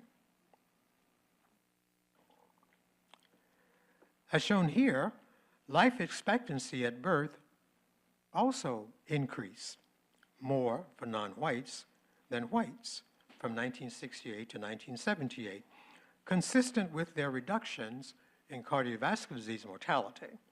Similar large reductions in Black infant mortality and Black maternal mortality, which I do not have time to show, also contributed to these impressive gains in life expectancy, again, especially for Black women. Later research by other epidemiologists found that although these broad improvements in the health of African Americans from 1968 to 1978 were nationwide, they were largest by far for Blacks in the South. Incidentally, like the Black-white health gap, the Black-white gap in achievement test scores for elementary and high school students also shrank between the early 1970s and the late 1980s. So to what did Cooper and his colleagues attribute these fast and impressive gains in heart health for African Americans? They speculated that two factors were probably responsible. One, stress reduction through amelioration of racist social conditions, and two, major advances in hypertension treatment and control that began in the early 1970s and which saw greater uptake among women, especially black women, than for men of either race. So what was Cooper getting at? Long before we had a scientific term to describe it, it was what we now call allostatic load, defined as the cumulative physiological wear and tear on multiple organ systems of the body, the heart, the kidney, the brains, etc. As individuals with limited economic and social resources struggle mightily to meet the day-to-day demands imposed on them by stressful environments. African Americans and poor people more generally are more exposed to such environments, and numerous studies now indicate that for a given chronological age, African Americans show more physiological wear and tear than white Americans. Responding to these difficult life stressors on a day-to-day basis with high-effort coping, or what I have called John Henryism, is hypothesized to accelerate this physiological wear and tear even more. This results, as the last step on this slide shows, in repeated surges of stress hormones that gradually thicken and damage blood vessels in the heart and the brain, increasing risk for hypertension, heart attacks, and strokes.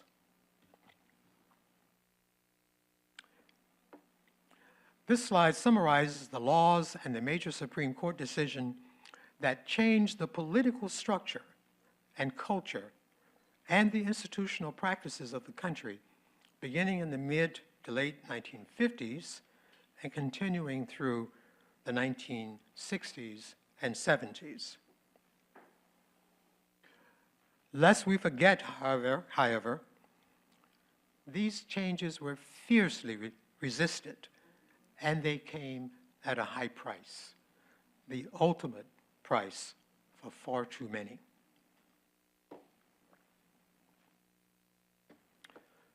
Per Du Bois, what the white South was defending and what the white non-South fully understood but looked the other way was a caste system where one's ascribed status at birth, in this case one's assigned race, was the most powerful determinant of one's life chances.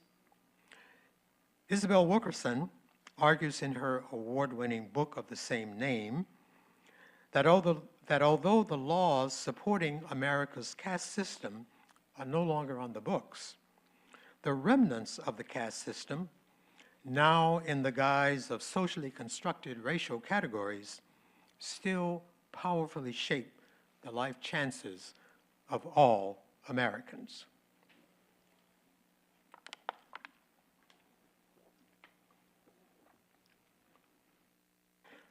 I'll turn now to my third and final topic. Why does black-white racial equity in both education and health remain so elusive? I'll motivate the discussion by introducing this slide from an unpublished paper by the economist Derek Hamilton of the New School in New York. Between 2007 and 2013, the infant mortality rate for blacks was 2.13 times that of whites. This slide also indicates that for both whites and blacks, the infant mortality rate decreased as maternal education increased. Note, however, that the black-white ratio actually increased rather than decreased as maternal education increased. Specifically, the newborn babies of black women who were college graduates were 2.23 times more likely to die before their first birthday than were the newborn babies of white women who were college graduates. The comparable ratio for women with less than a high school education was 1.64. A similar picture emerges, by the way, when we look at other kinds of health outcomes, such as black-white ratios for hypertension or heart disease by level of education. The health gap increases as level of education increases.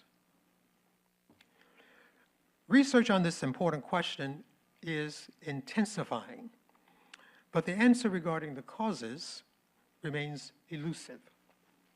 One interesting and disturbing possibility is that being a racial minority, especially both a racial and gender minority, in elite, predominantly white male spaces, exposes one to unique stressors that are both inescapable and hard to clearly define and address. This raises a larger, more theoretical point having to do with the resilience of white supremacy in American society and Western societies more generally. Simply put, the mechanisms of racial subordination, and I should add gender subordination, change as the circumstances require in order to maintain a given social hierarchy or return to the social hierarchy status quo ante. Some years ago, Joe Phelan and Bruce Link, two former Columbia University medical sociologists who happened to be married to each other, developed a theory to explain why the elimination of racial or educational or income health disparities is so difficult.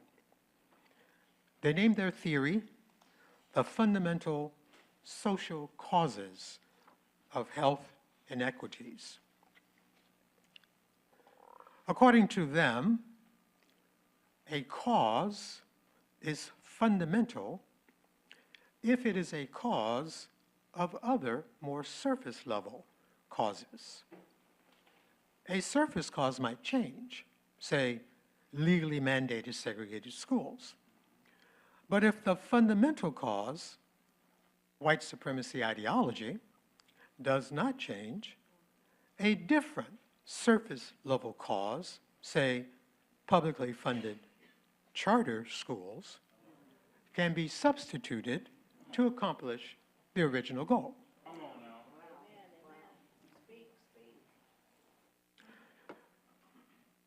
Racism is a fundamental cause of racial health inequities, Phelan and Link say, because when it is enacted by racial and economic elites, it influences multiple disease outcomes, not just one.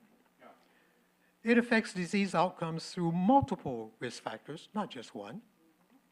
It determines access to resources to avoid health risks or to minimize the consequences of exposure.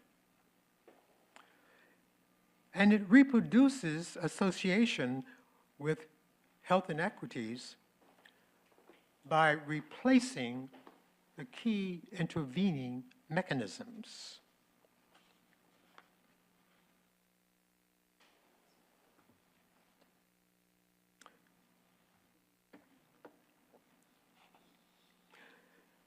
These key interlocking mechanisms shift over time in response to changing economic, political, or in the current moment, demographic circumstances.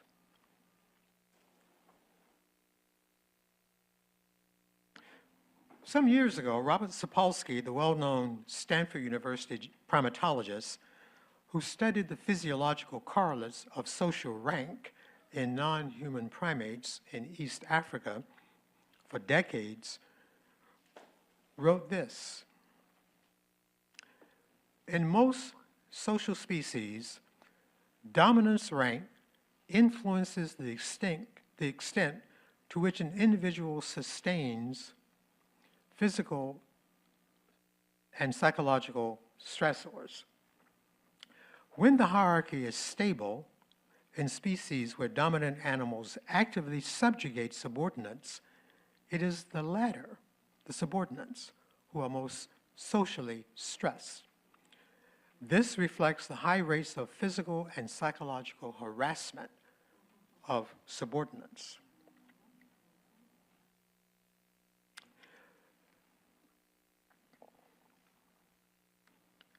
And because the subordinates are under constant pressure from more dominant primates to submit, defer, and remain ever vigilant, the more subordinate primates are routinely in fight or flight mode, with all that this implies in terms of their risk for accelerated physiological wear and tear on multiple organ systems.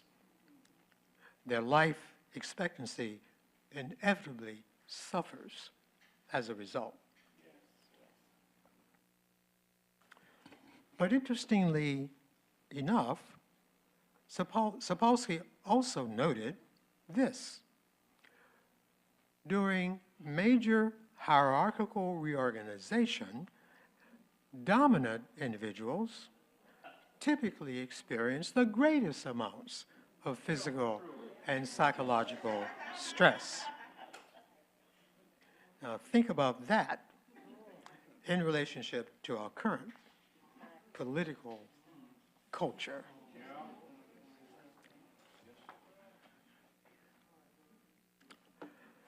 Let me end on this more upbeat note.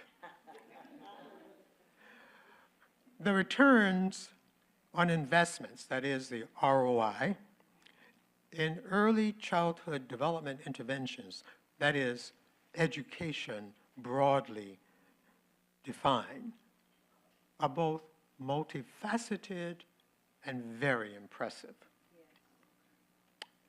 Carefully designed studies by a variety of social and health scientists document sizable gains in cognition and college attendance, home ownership, higher incomes, less criminal involvement, less substance abuse, lower childhood mortality, and importantly, from my perspective as an epidemiologist, fewer risk factors for heart disease by young adulthood.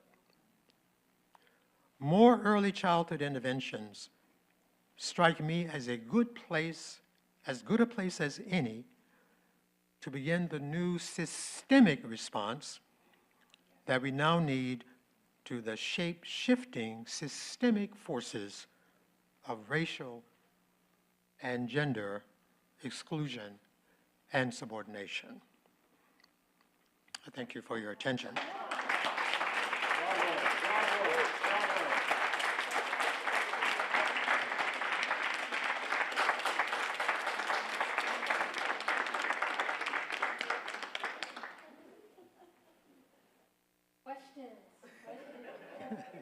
People are still taking it in digestion. Yes, question over there, Dr. J. Sir, I was just wondering on your outlook for the future, big picture, positive, negative. I think that we're in for a long and very difficult struggle. Seems to me that there's no denying that. But we've seen this movie before. Yeah, it's a recurring thing. So we need to learn from history, right? Which is why I wanted to review some of the history and why I'm glad that we as a collective today are reviewing the history, reviewing the struggle, and hearing about, you know, the fortitude and the courage and the determination that it took, and also some luck, right? I mean, someone said, maybe it was Terrence, about the Cold War. So there were some external global pressures, you know, that kind of helped move things along in the 1950s and 60s. So we could use some luck. I don't know where that external luck is going to come from today, because if you look at what's happening internationally, you know, it looks a whole lot like what's happening here domestically. But we need to be aware. We need to be aware of this. And as Dr. Hampton said, you know, we don't want to lose our faith in ourselves, and I dare say our faith in our country. Shouldn't lose our faith in our country. This is our home. This is the only home that we have, and we have to fight for it. We have to fight to make it a more equitable place, to create, and it's very difficult, but to create a genuine multiracial democracy. Nothing like that has ever existed in the world, a multiracial democracy. Why shouldn't the United States of America not be the first to do that?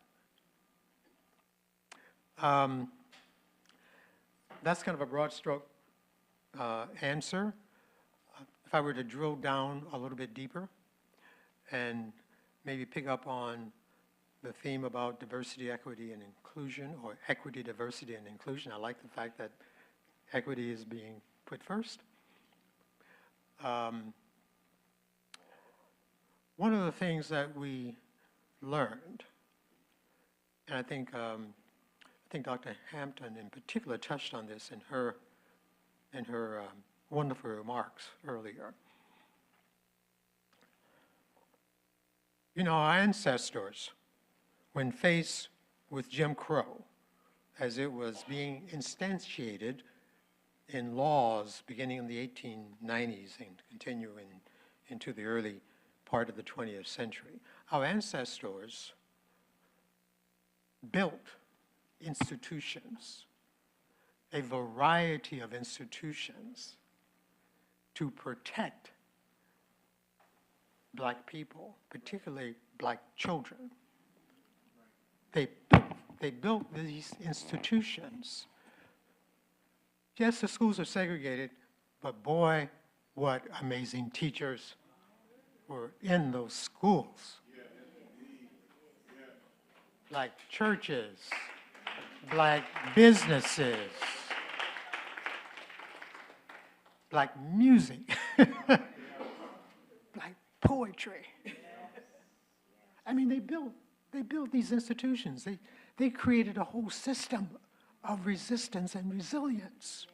And that was why, among other reasons, that the Little Rock Nine were able to do what they did, because they were prepared. They had the community and all of these strong Black institutions behind them. And let me not forget Black newspapers, because I know that the great Daisy Bates and her husband had a Black newspaper. So, those institutions have been weakened. They're not as strong as they used to be. We need to rebuild those institutions and fashion them to deal with the difficulties that we now face. And we also need to continue to press for representation, and not just representation, but power and influence in predominantly white mainstream institutions.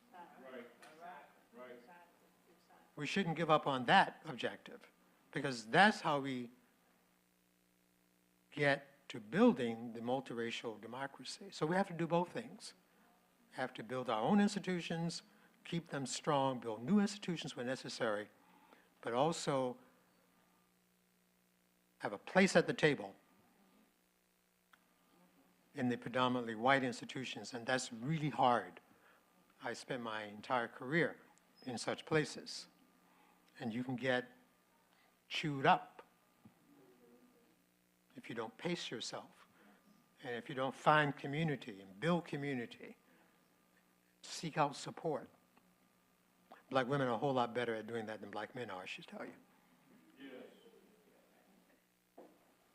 So, building what I'm going to call meso-level institutions, community-based institutions, rebuilding those meso-level, predominantly black institutions because they are closest to black families and black children, but also working to transform macro-level institutions, corporations, Congress. We have to be at those tables, because if we're not at those tables, we are what? We're on the menu.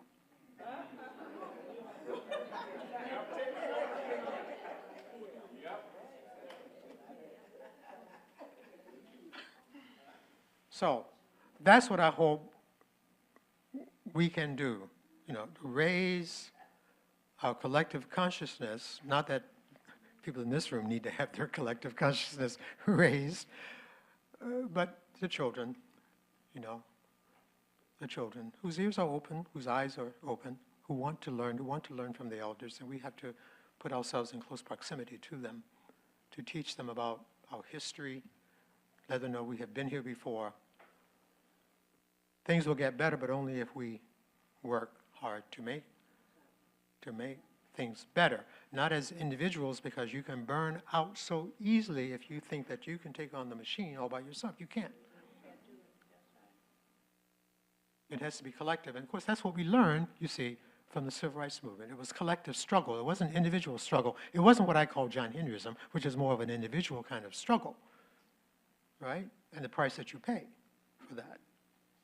But the struggle needs to be collective, needs to be systemic and historically informed. Thank you so much, Dr. Griffin. So yes, we have the Arkansas Association of Black Psychology Professionals. We have a Facebook page and a YouTube channel, and on Instagram. I think I got them all. Okay. Oh, and I think LinkedIn. So yes, but in terms of the recording, that should at least be on YouTube. Probably. So please, yes. Thank you, Erica. All right. For our next presenter is Dr. Harriette Richard. She is the Associate Professor of Psychology at Johnson C. Smith University in Charlotte, North Carolina.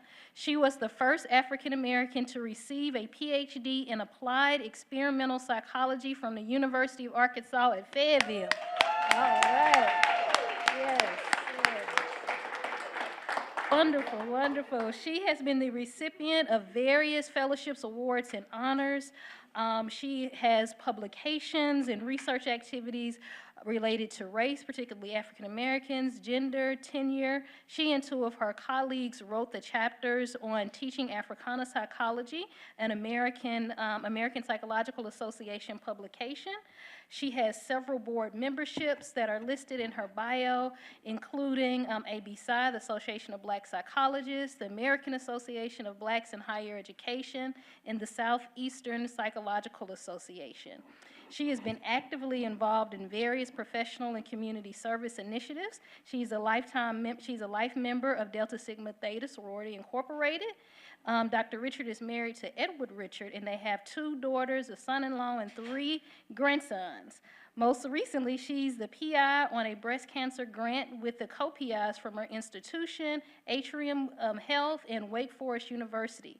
Her research in breast cancer began with her own breast cancer journey.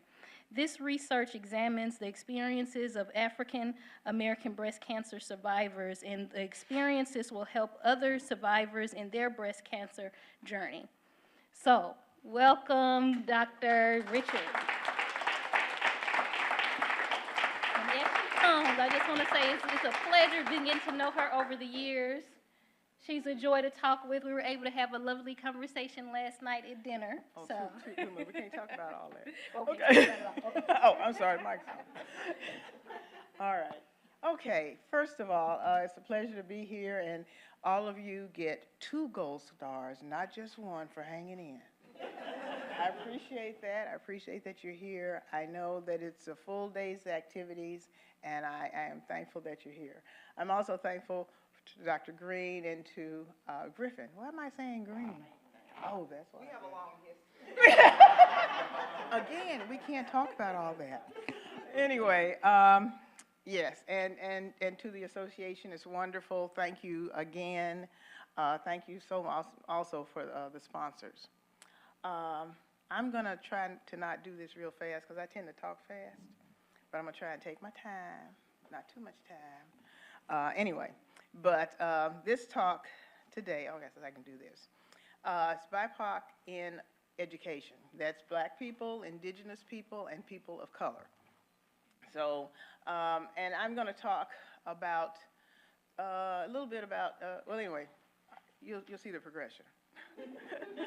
Okay, yes, indeed, we are similar. We are all people of color in that particular BIPOC, but we're different. We're different like, you know, soup and salad. You know, we try to get, if you get amalgamated, you're kind of soup, but we try to have each individual group has their own flavor, so to speak, more like a salad. Now, civil rights was not just about racial differences, although, as Nicole Hannah-Jones says, affirmative action was viewed only as skin color, not a social construct which subordinates and stigmatizes. I don't even need to go into that part since our previous speaker has really done such a fabulous job in terms of talking about subordination and what happens in that. It is a fight for racial justice for the descendants of slavery. That's what we're in. We're in there. Is that my phone over there? Oh, it's your phone. Good. Okay.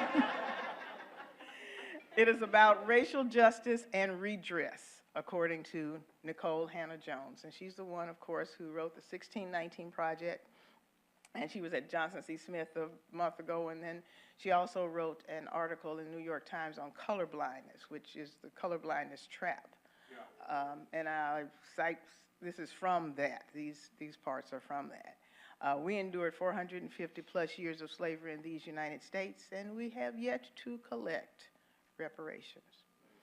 So that's just a little bit of background just to kind of distinguish between the groups. So that primarily I'm going to talk about African American people, but I will talk about other groups as you see as I talk about psychologists and school counselors as well. The environmental factors. Again, when you follow up, you see the people talked about all this. Do I really need to say this? Anyway, Harriette McGregor, who lived from 1940 to 2009, most famously associated with the seminal anthology on Black families, talks about how the message was repeated everywhere when we were growing up. The message you got at home, you got at school, you got at church, you got in the synagogue, the mosque, the temple, the community, the neighborhood, because everybody, you know, if something went wrong at school, you might get spanking from somebody before you even got home, because they talk, or at least they're talking to, oh, we heard what you did. All right.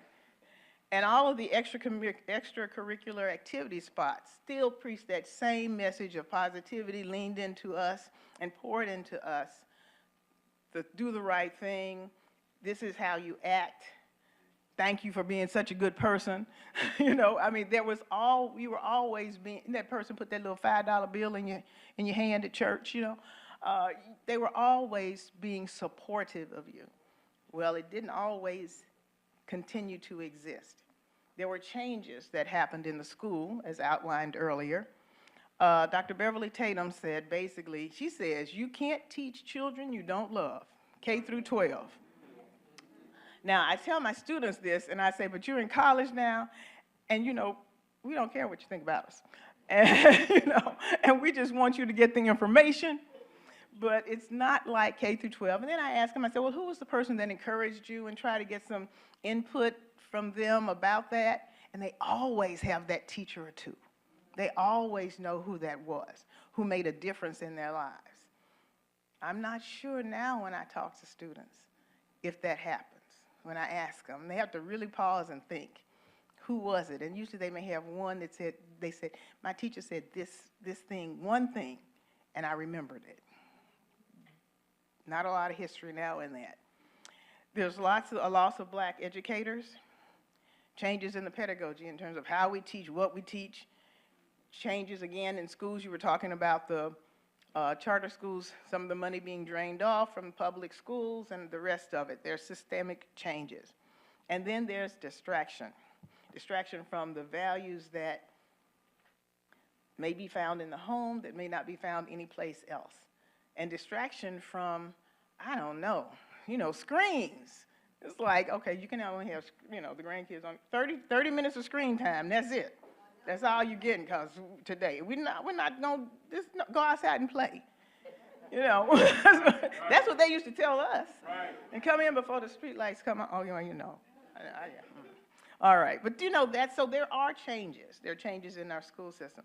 We're beginning to have, and my husband hated this part. I said, we're beginning to have doubts about our own abilities and self-worth. And he was like, why you put that in there, Harriet? I said, well, because that's what's happening. I don't know, when I talk to students, whether they're, freshmen coming into college, or even some of the college students, that's why when I start the first week, in week 0, I give them information on mental health. I give them information on suicide, because I don't want there to be a case where they didn't have anywhere to go or somebody to talk to. And so I know that those things are out there. I'm not encouraging them to have doubts about who they are or what they can do.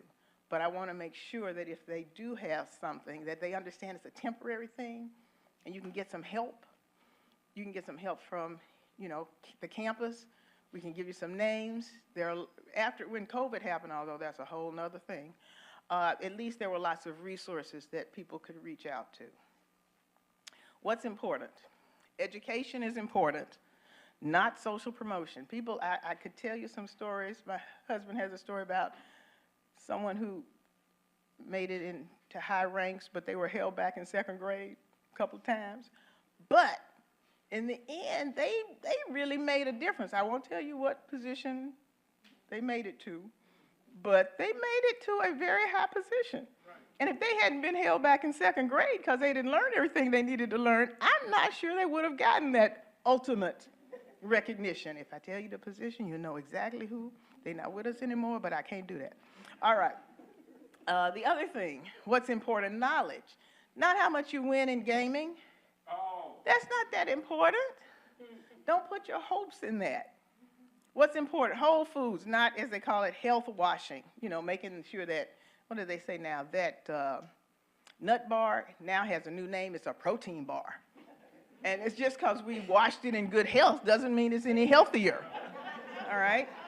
Ultra-processed foods, and I thank you for the potato chips, however.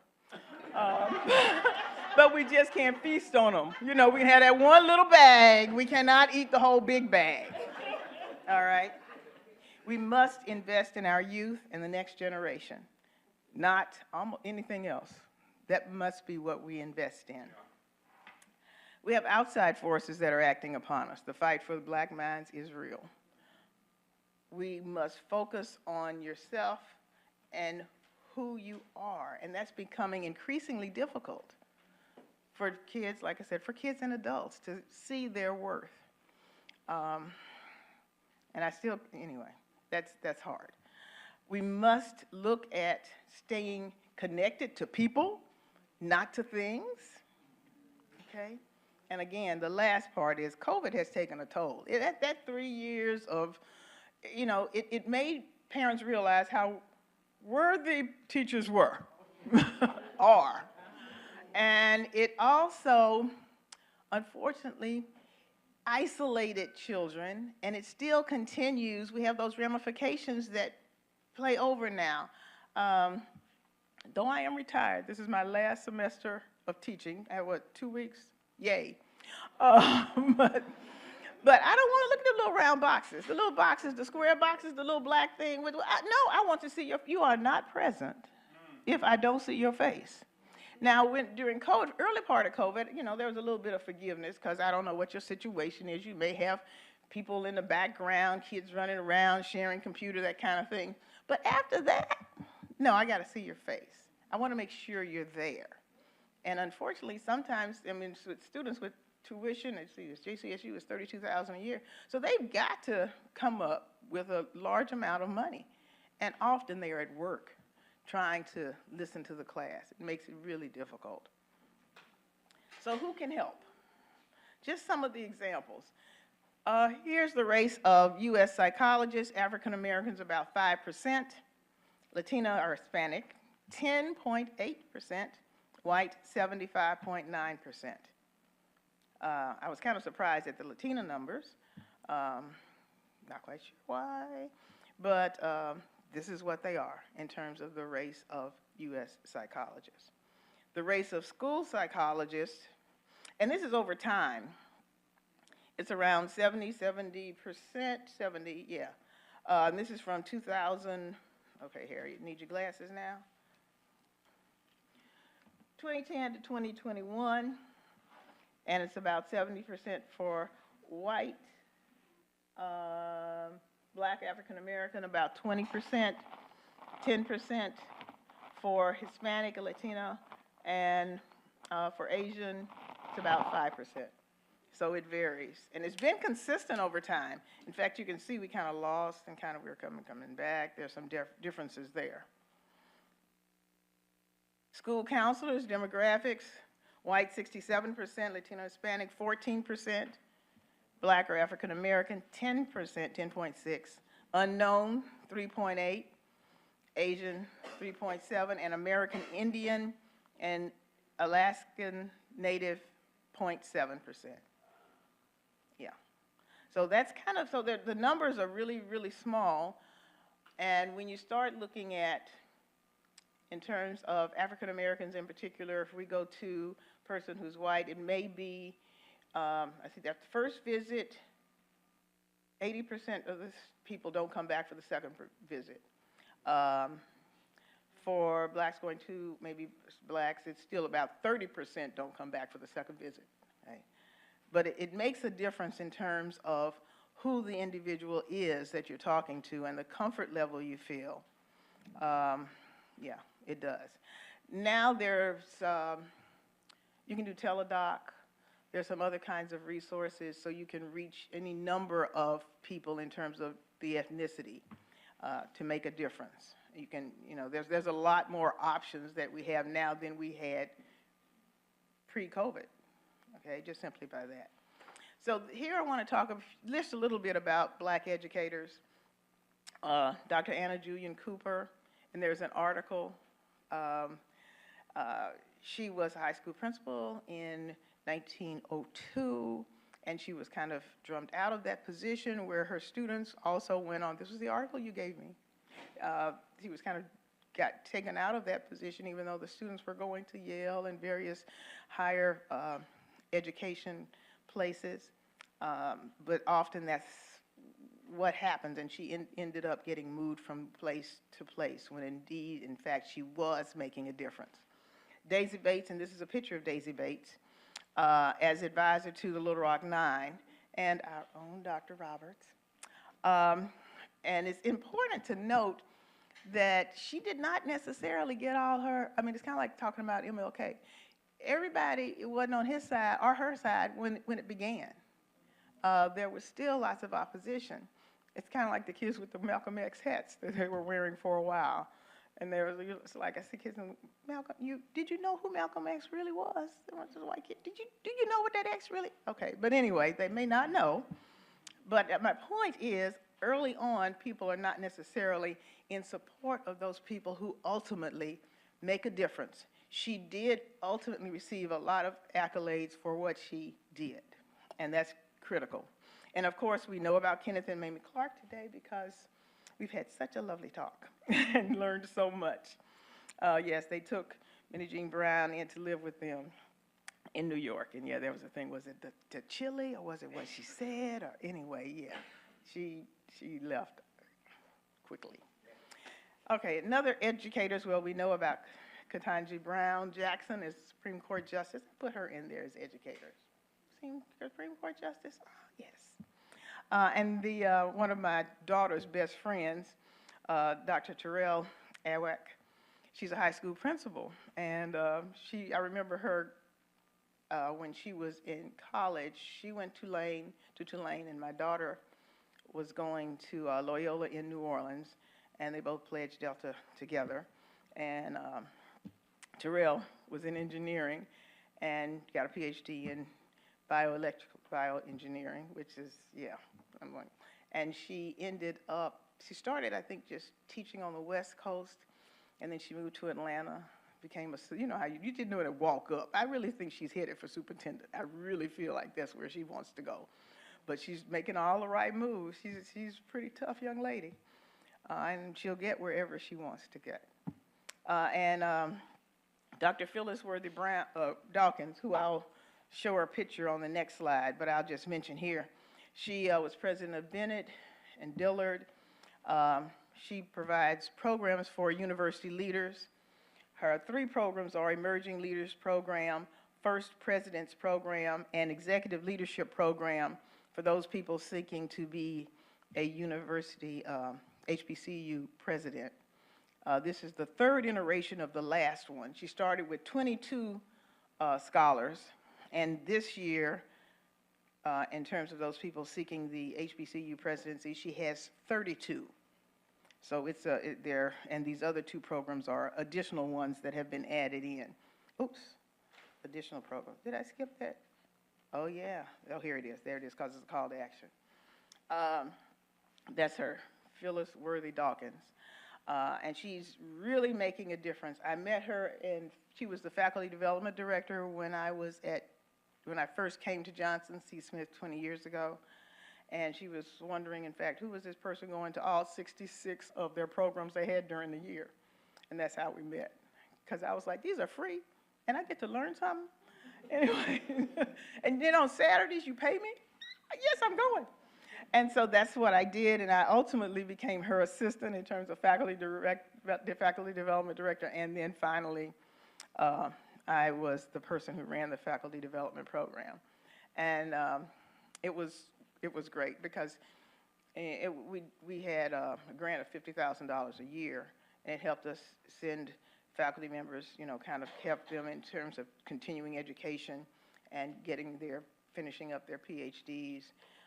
We also helped pay for people's trips to conferences, and then we had workshops in 5 different areas each day of the week. It was a great program. Phyllis also, I think the second one, legislation, because I said that's an important part. I'll go back to the unjust part. But she and, I can't remember his name, but anyway, Alma Adams, out of North Carolina, crafted a bill that would reduce HBCU debt for $1 million each for each HBCU, and there were certain criteria. And they funded, I think there were 13 that met the criteria, but some extra ones, some other institutions sent in, they didn't really meet the criteria, but they were HBCUs. And they decided to just go on and reduce that debt too you never know, you just need to send it in. Anyway, so they did that for 17 institutions, and then the next year they decided Congress just wanted to do it again, and they did forgive $1 million worth of debt for institutions, and that's for buildings, the rest of it, so that's a great write-off, that's like gone. This call to action really is about pushing back against those things that hinder us, and one of those things also is unjust governmental policies. Urban renewal, as we know, came and wiped out major parts of Little Rock where Black businesses were growing and had grown and were doing well, and it's across the country, because when I look at Charlotte, I was with one of my friends who's a Charlottean, which is hard to find in Charlotte. She's from Charlotte, raised in Charlotte. And we were passing by the Panther Stadium. And she said, yeah, right over there, that's where I was born, because it was the Black hospital. Yeah, so gone. And then there's lots of areas downtown. because that was a place where large numbers of blacks lived, and that was taken, again, urban renewal. You can almost, it occurs in almost every major city you want to look at. Legislation, the Crown Act, I mentioned. I think it was heartbreaking to see the wrestler get his hair cut. Yeah, it really was. And now we have the Crown Act, and a couple of years ago, it was only in 7 states. Now it's in 23 states. And that's the one that says that you can't be fired because of how your hair is and that kind of thing. But the thing is, it may differ from state to state in terms of how this legislation looks, and then how strong that company is. Okay. Another call to action is to fight for justice and equity, to speak out against things that are unjust. This whole voter suppression, you know, in North Carolina, Charlotte is the largest town in North Carolina, but it does not have a lot of power. We tried to raise the minimum wage, which still to $15 an hour, which is still not a living wage. But we tried to do that, and the legislation said, no, you cannot. The legislators, which is primarily rural counties, said you cannot. It can't go that high in any city in the state. And so that blocked Charlotte, which is the largest, from doing that. This whole book banning, I mean, now it becomes like, let me get on that list, you know, because now there are people looking to say, okay, why is it that we're not supposed to read this? And I still haven't found the book James yet. That's supposed to be written by the person that wrote, what was the movie? American Fiction. The person who I think who adapted it also wrote James, which is Huck Finn being told from the side of Jim. But the title of the book is James. Okay. I didn't mean to say that, but anyway. There is value in the occupation of teaching. Yes. It is very rewarding. May not pay all that we really want to get paid, but it is rewarding. And to have teachers work, depending on where you are, in what state, in what area, 2 jobs or 3 in order to make ends meet is not giving value to that particular profession. So I just think I need to say that, and we need to do what we can to, I thought about Sue Cowan Williams. I almost brought tears to my eyes because that was my mother's friend. And I had no idea what she did. I had no idea that when she filed suit and all of that she didn't work for 3 years. I had no idea until much later in terms of what she did. But again, and she was my 9th grade teacher, but I had no clue who she was. Sometimes we just don't know the value of the people around us. And I say that to say also, every person around you is of value. Yeah. Every person. Anyway, we must ensure that young and seasoned people vote and see worth in voting. I tell you, that took my class the other day because I just said, well, I don't see why we're going to vote because I'm good. Okay, we're going to have to stop now. And we're going to have to talk about this. And if you throw your vote away, you vote for the person they want in. But don't do that. I mean, it's about you. People died for this. People, my dad had to pay $2 to go to the polls to vote. $2 just to vote. Other people didn't have to pay money, but he had to pay $2. And that's something that always stuck with me. Like, why you have to pay to vote? And when we don't go, we miss out. Our voice is not heard. And so we really do need to encourage our young people to continue. Okay, so we became what we did not see. Even though there were earlier ones we didn't know about, just as in Hidden Figures. A few years ago when at ABC, people came from NASA and spoke, I think it might have been over 10 years ago. And they talked about, what was happening, and I think Hidden Figures had just come out. And they were saying they thought they were the first ones because they didn't know about the Hidden Figures. in their own organization, but often that history is lost. We thought we could. We were told we could. We could, and we did. And I think that's really what it's about. This is psychology's diversity problem, and it's in the Monitor. I think it's October.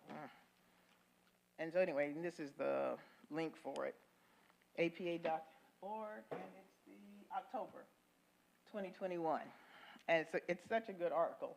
It says, to change the diversity makeup of the psychology workforce, educators must ramp up support and opportunities for students of color and break the bottleneck of obstacles the profession has created. And the part of the book we're writing, right? I've been able to track the number of master's and PhD students at the University of Arkansas, Fayetteville for the last, I guess, from somewhere between 2010 and now, there's about 9 zeros of none being there. There were several of us, Pat, me, Daphne was in the, Daphne Morris, and also a master's degree with Natalie, and Bobby Bush were the first ones to get PhDs from there, primarily because of Dr. Robert Williams writing letters and suggesting that the university and universities, 300 universities across the country, adopt his 10-point plan that basically said we should receive monies. I was a teaching assistant and a research assistantship and all of that. Yeah, and a research teaching assistantship meant you taught the course. A little different than what I thought. Yeah, TA. But anyway, the point is we were the first, and we got that lift. And there are lots of other people. I think they said they tracked about over 90 institutions that really adopted his plan. And it makes a difference. And he wrote letters, just sent letters out to say, please do this. This is the plan. Follow it. Get special admissions for these folks. Give them monies. Give them support, you know. And it happened. So sometimes we got to take a risk and ask for what we want. And we, you know, and I did not know that I was the recipient of that until Pat gave her Dr. Griffin, gave her presentation, yes, I said that right, gave her presentation some years ago at ABC. And that's when I found out that's how I got the funds. So often we don't know who's giving us a hand up. These are the resources from Hannah Jones, The Colorblindness Trap, How a Civil Rights Ideal Got Hijacked. And Huff's, this is the diversity problem. That was the one that's in the APA Monitor. McAdoo's seminal work on Black families. And Tatum's Can We Talk About Race? And other conversations. She also wrote, Why Are All the Black Kids Sitting Together in the Cafeteria? And lastly, psychologists, yeah. All the football players, all the soccer players, all the, yes, because they have something in common. So that's it. Any questions?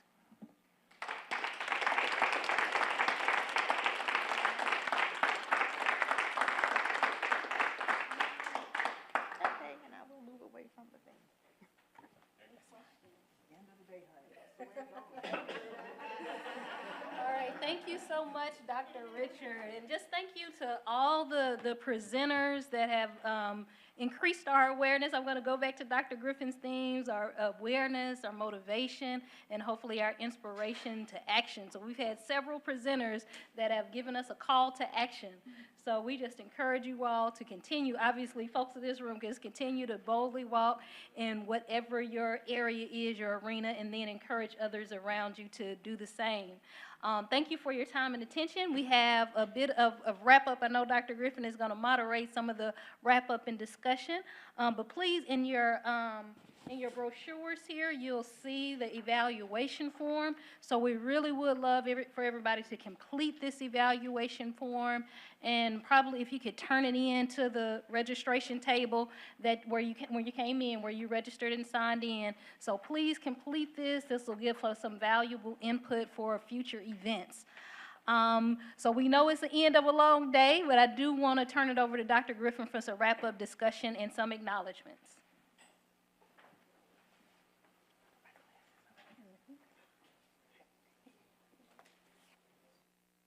As I return to the podium, let's give our moderator a round of applause.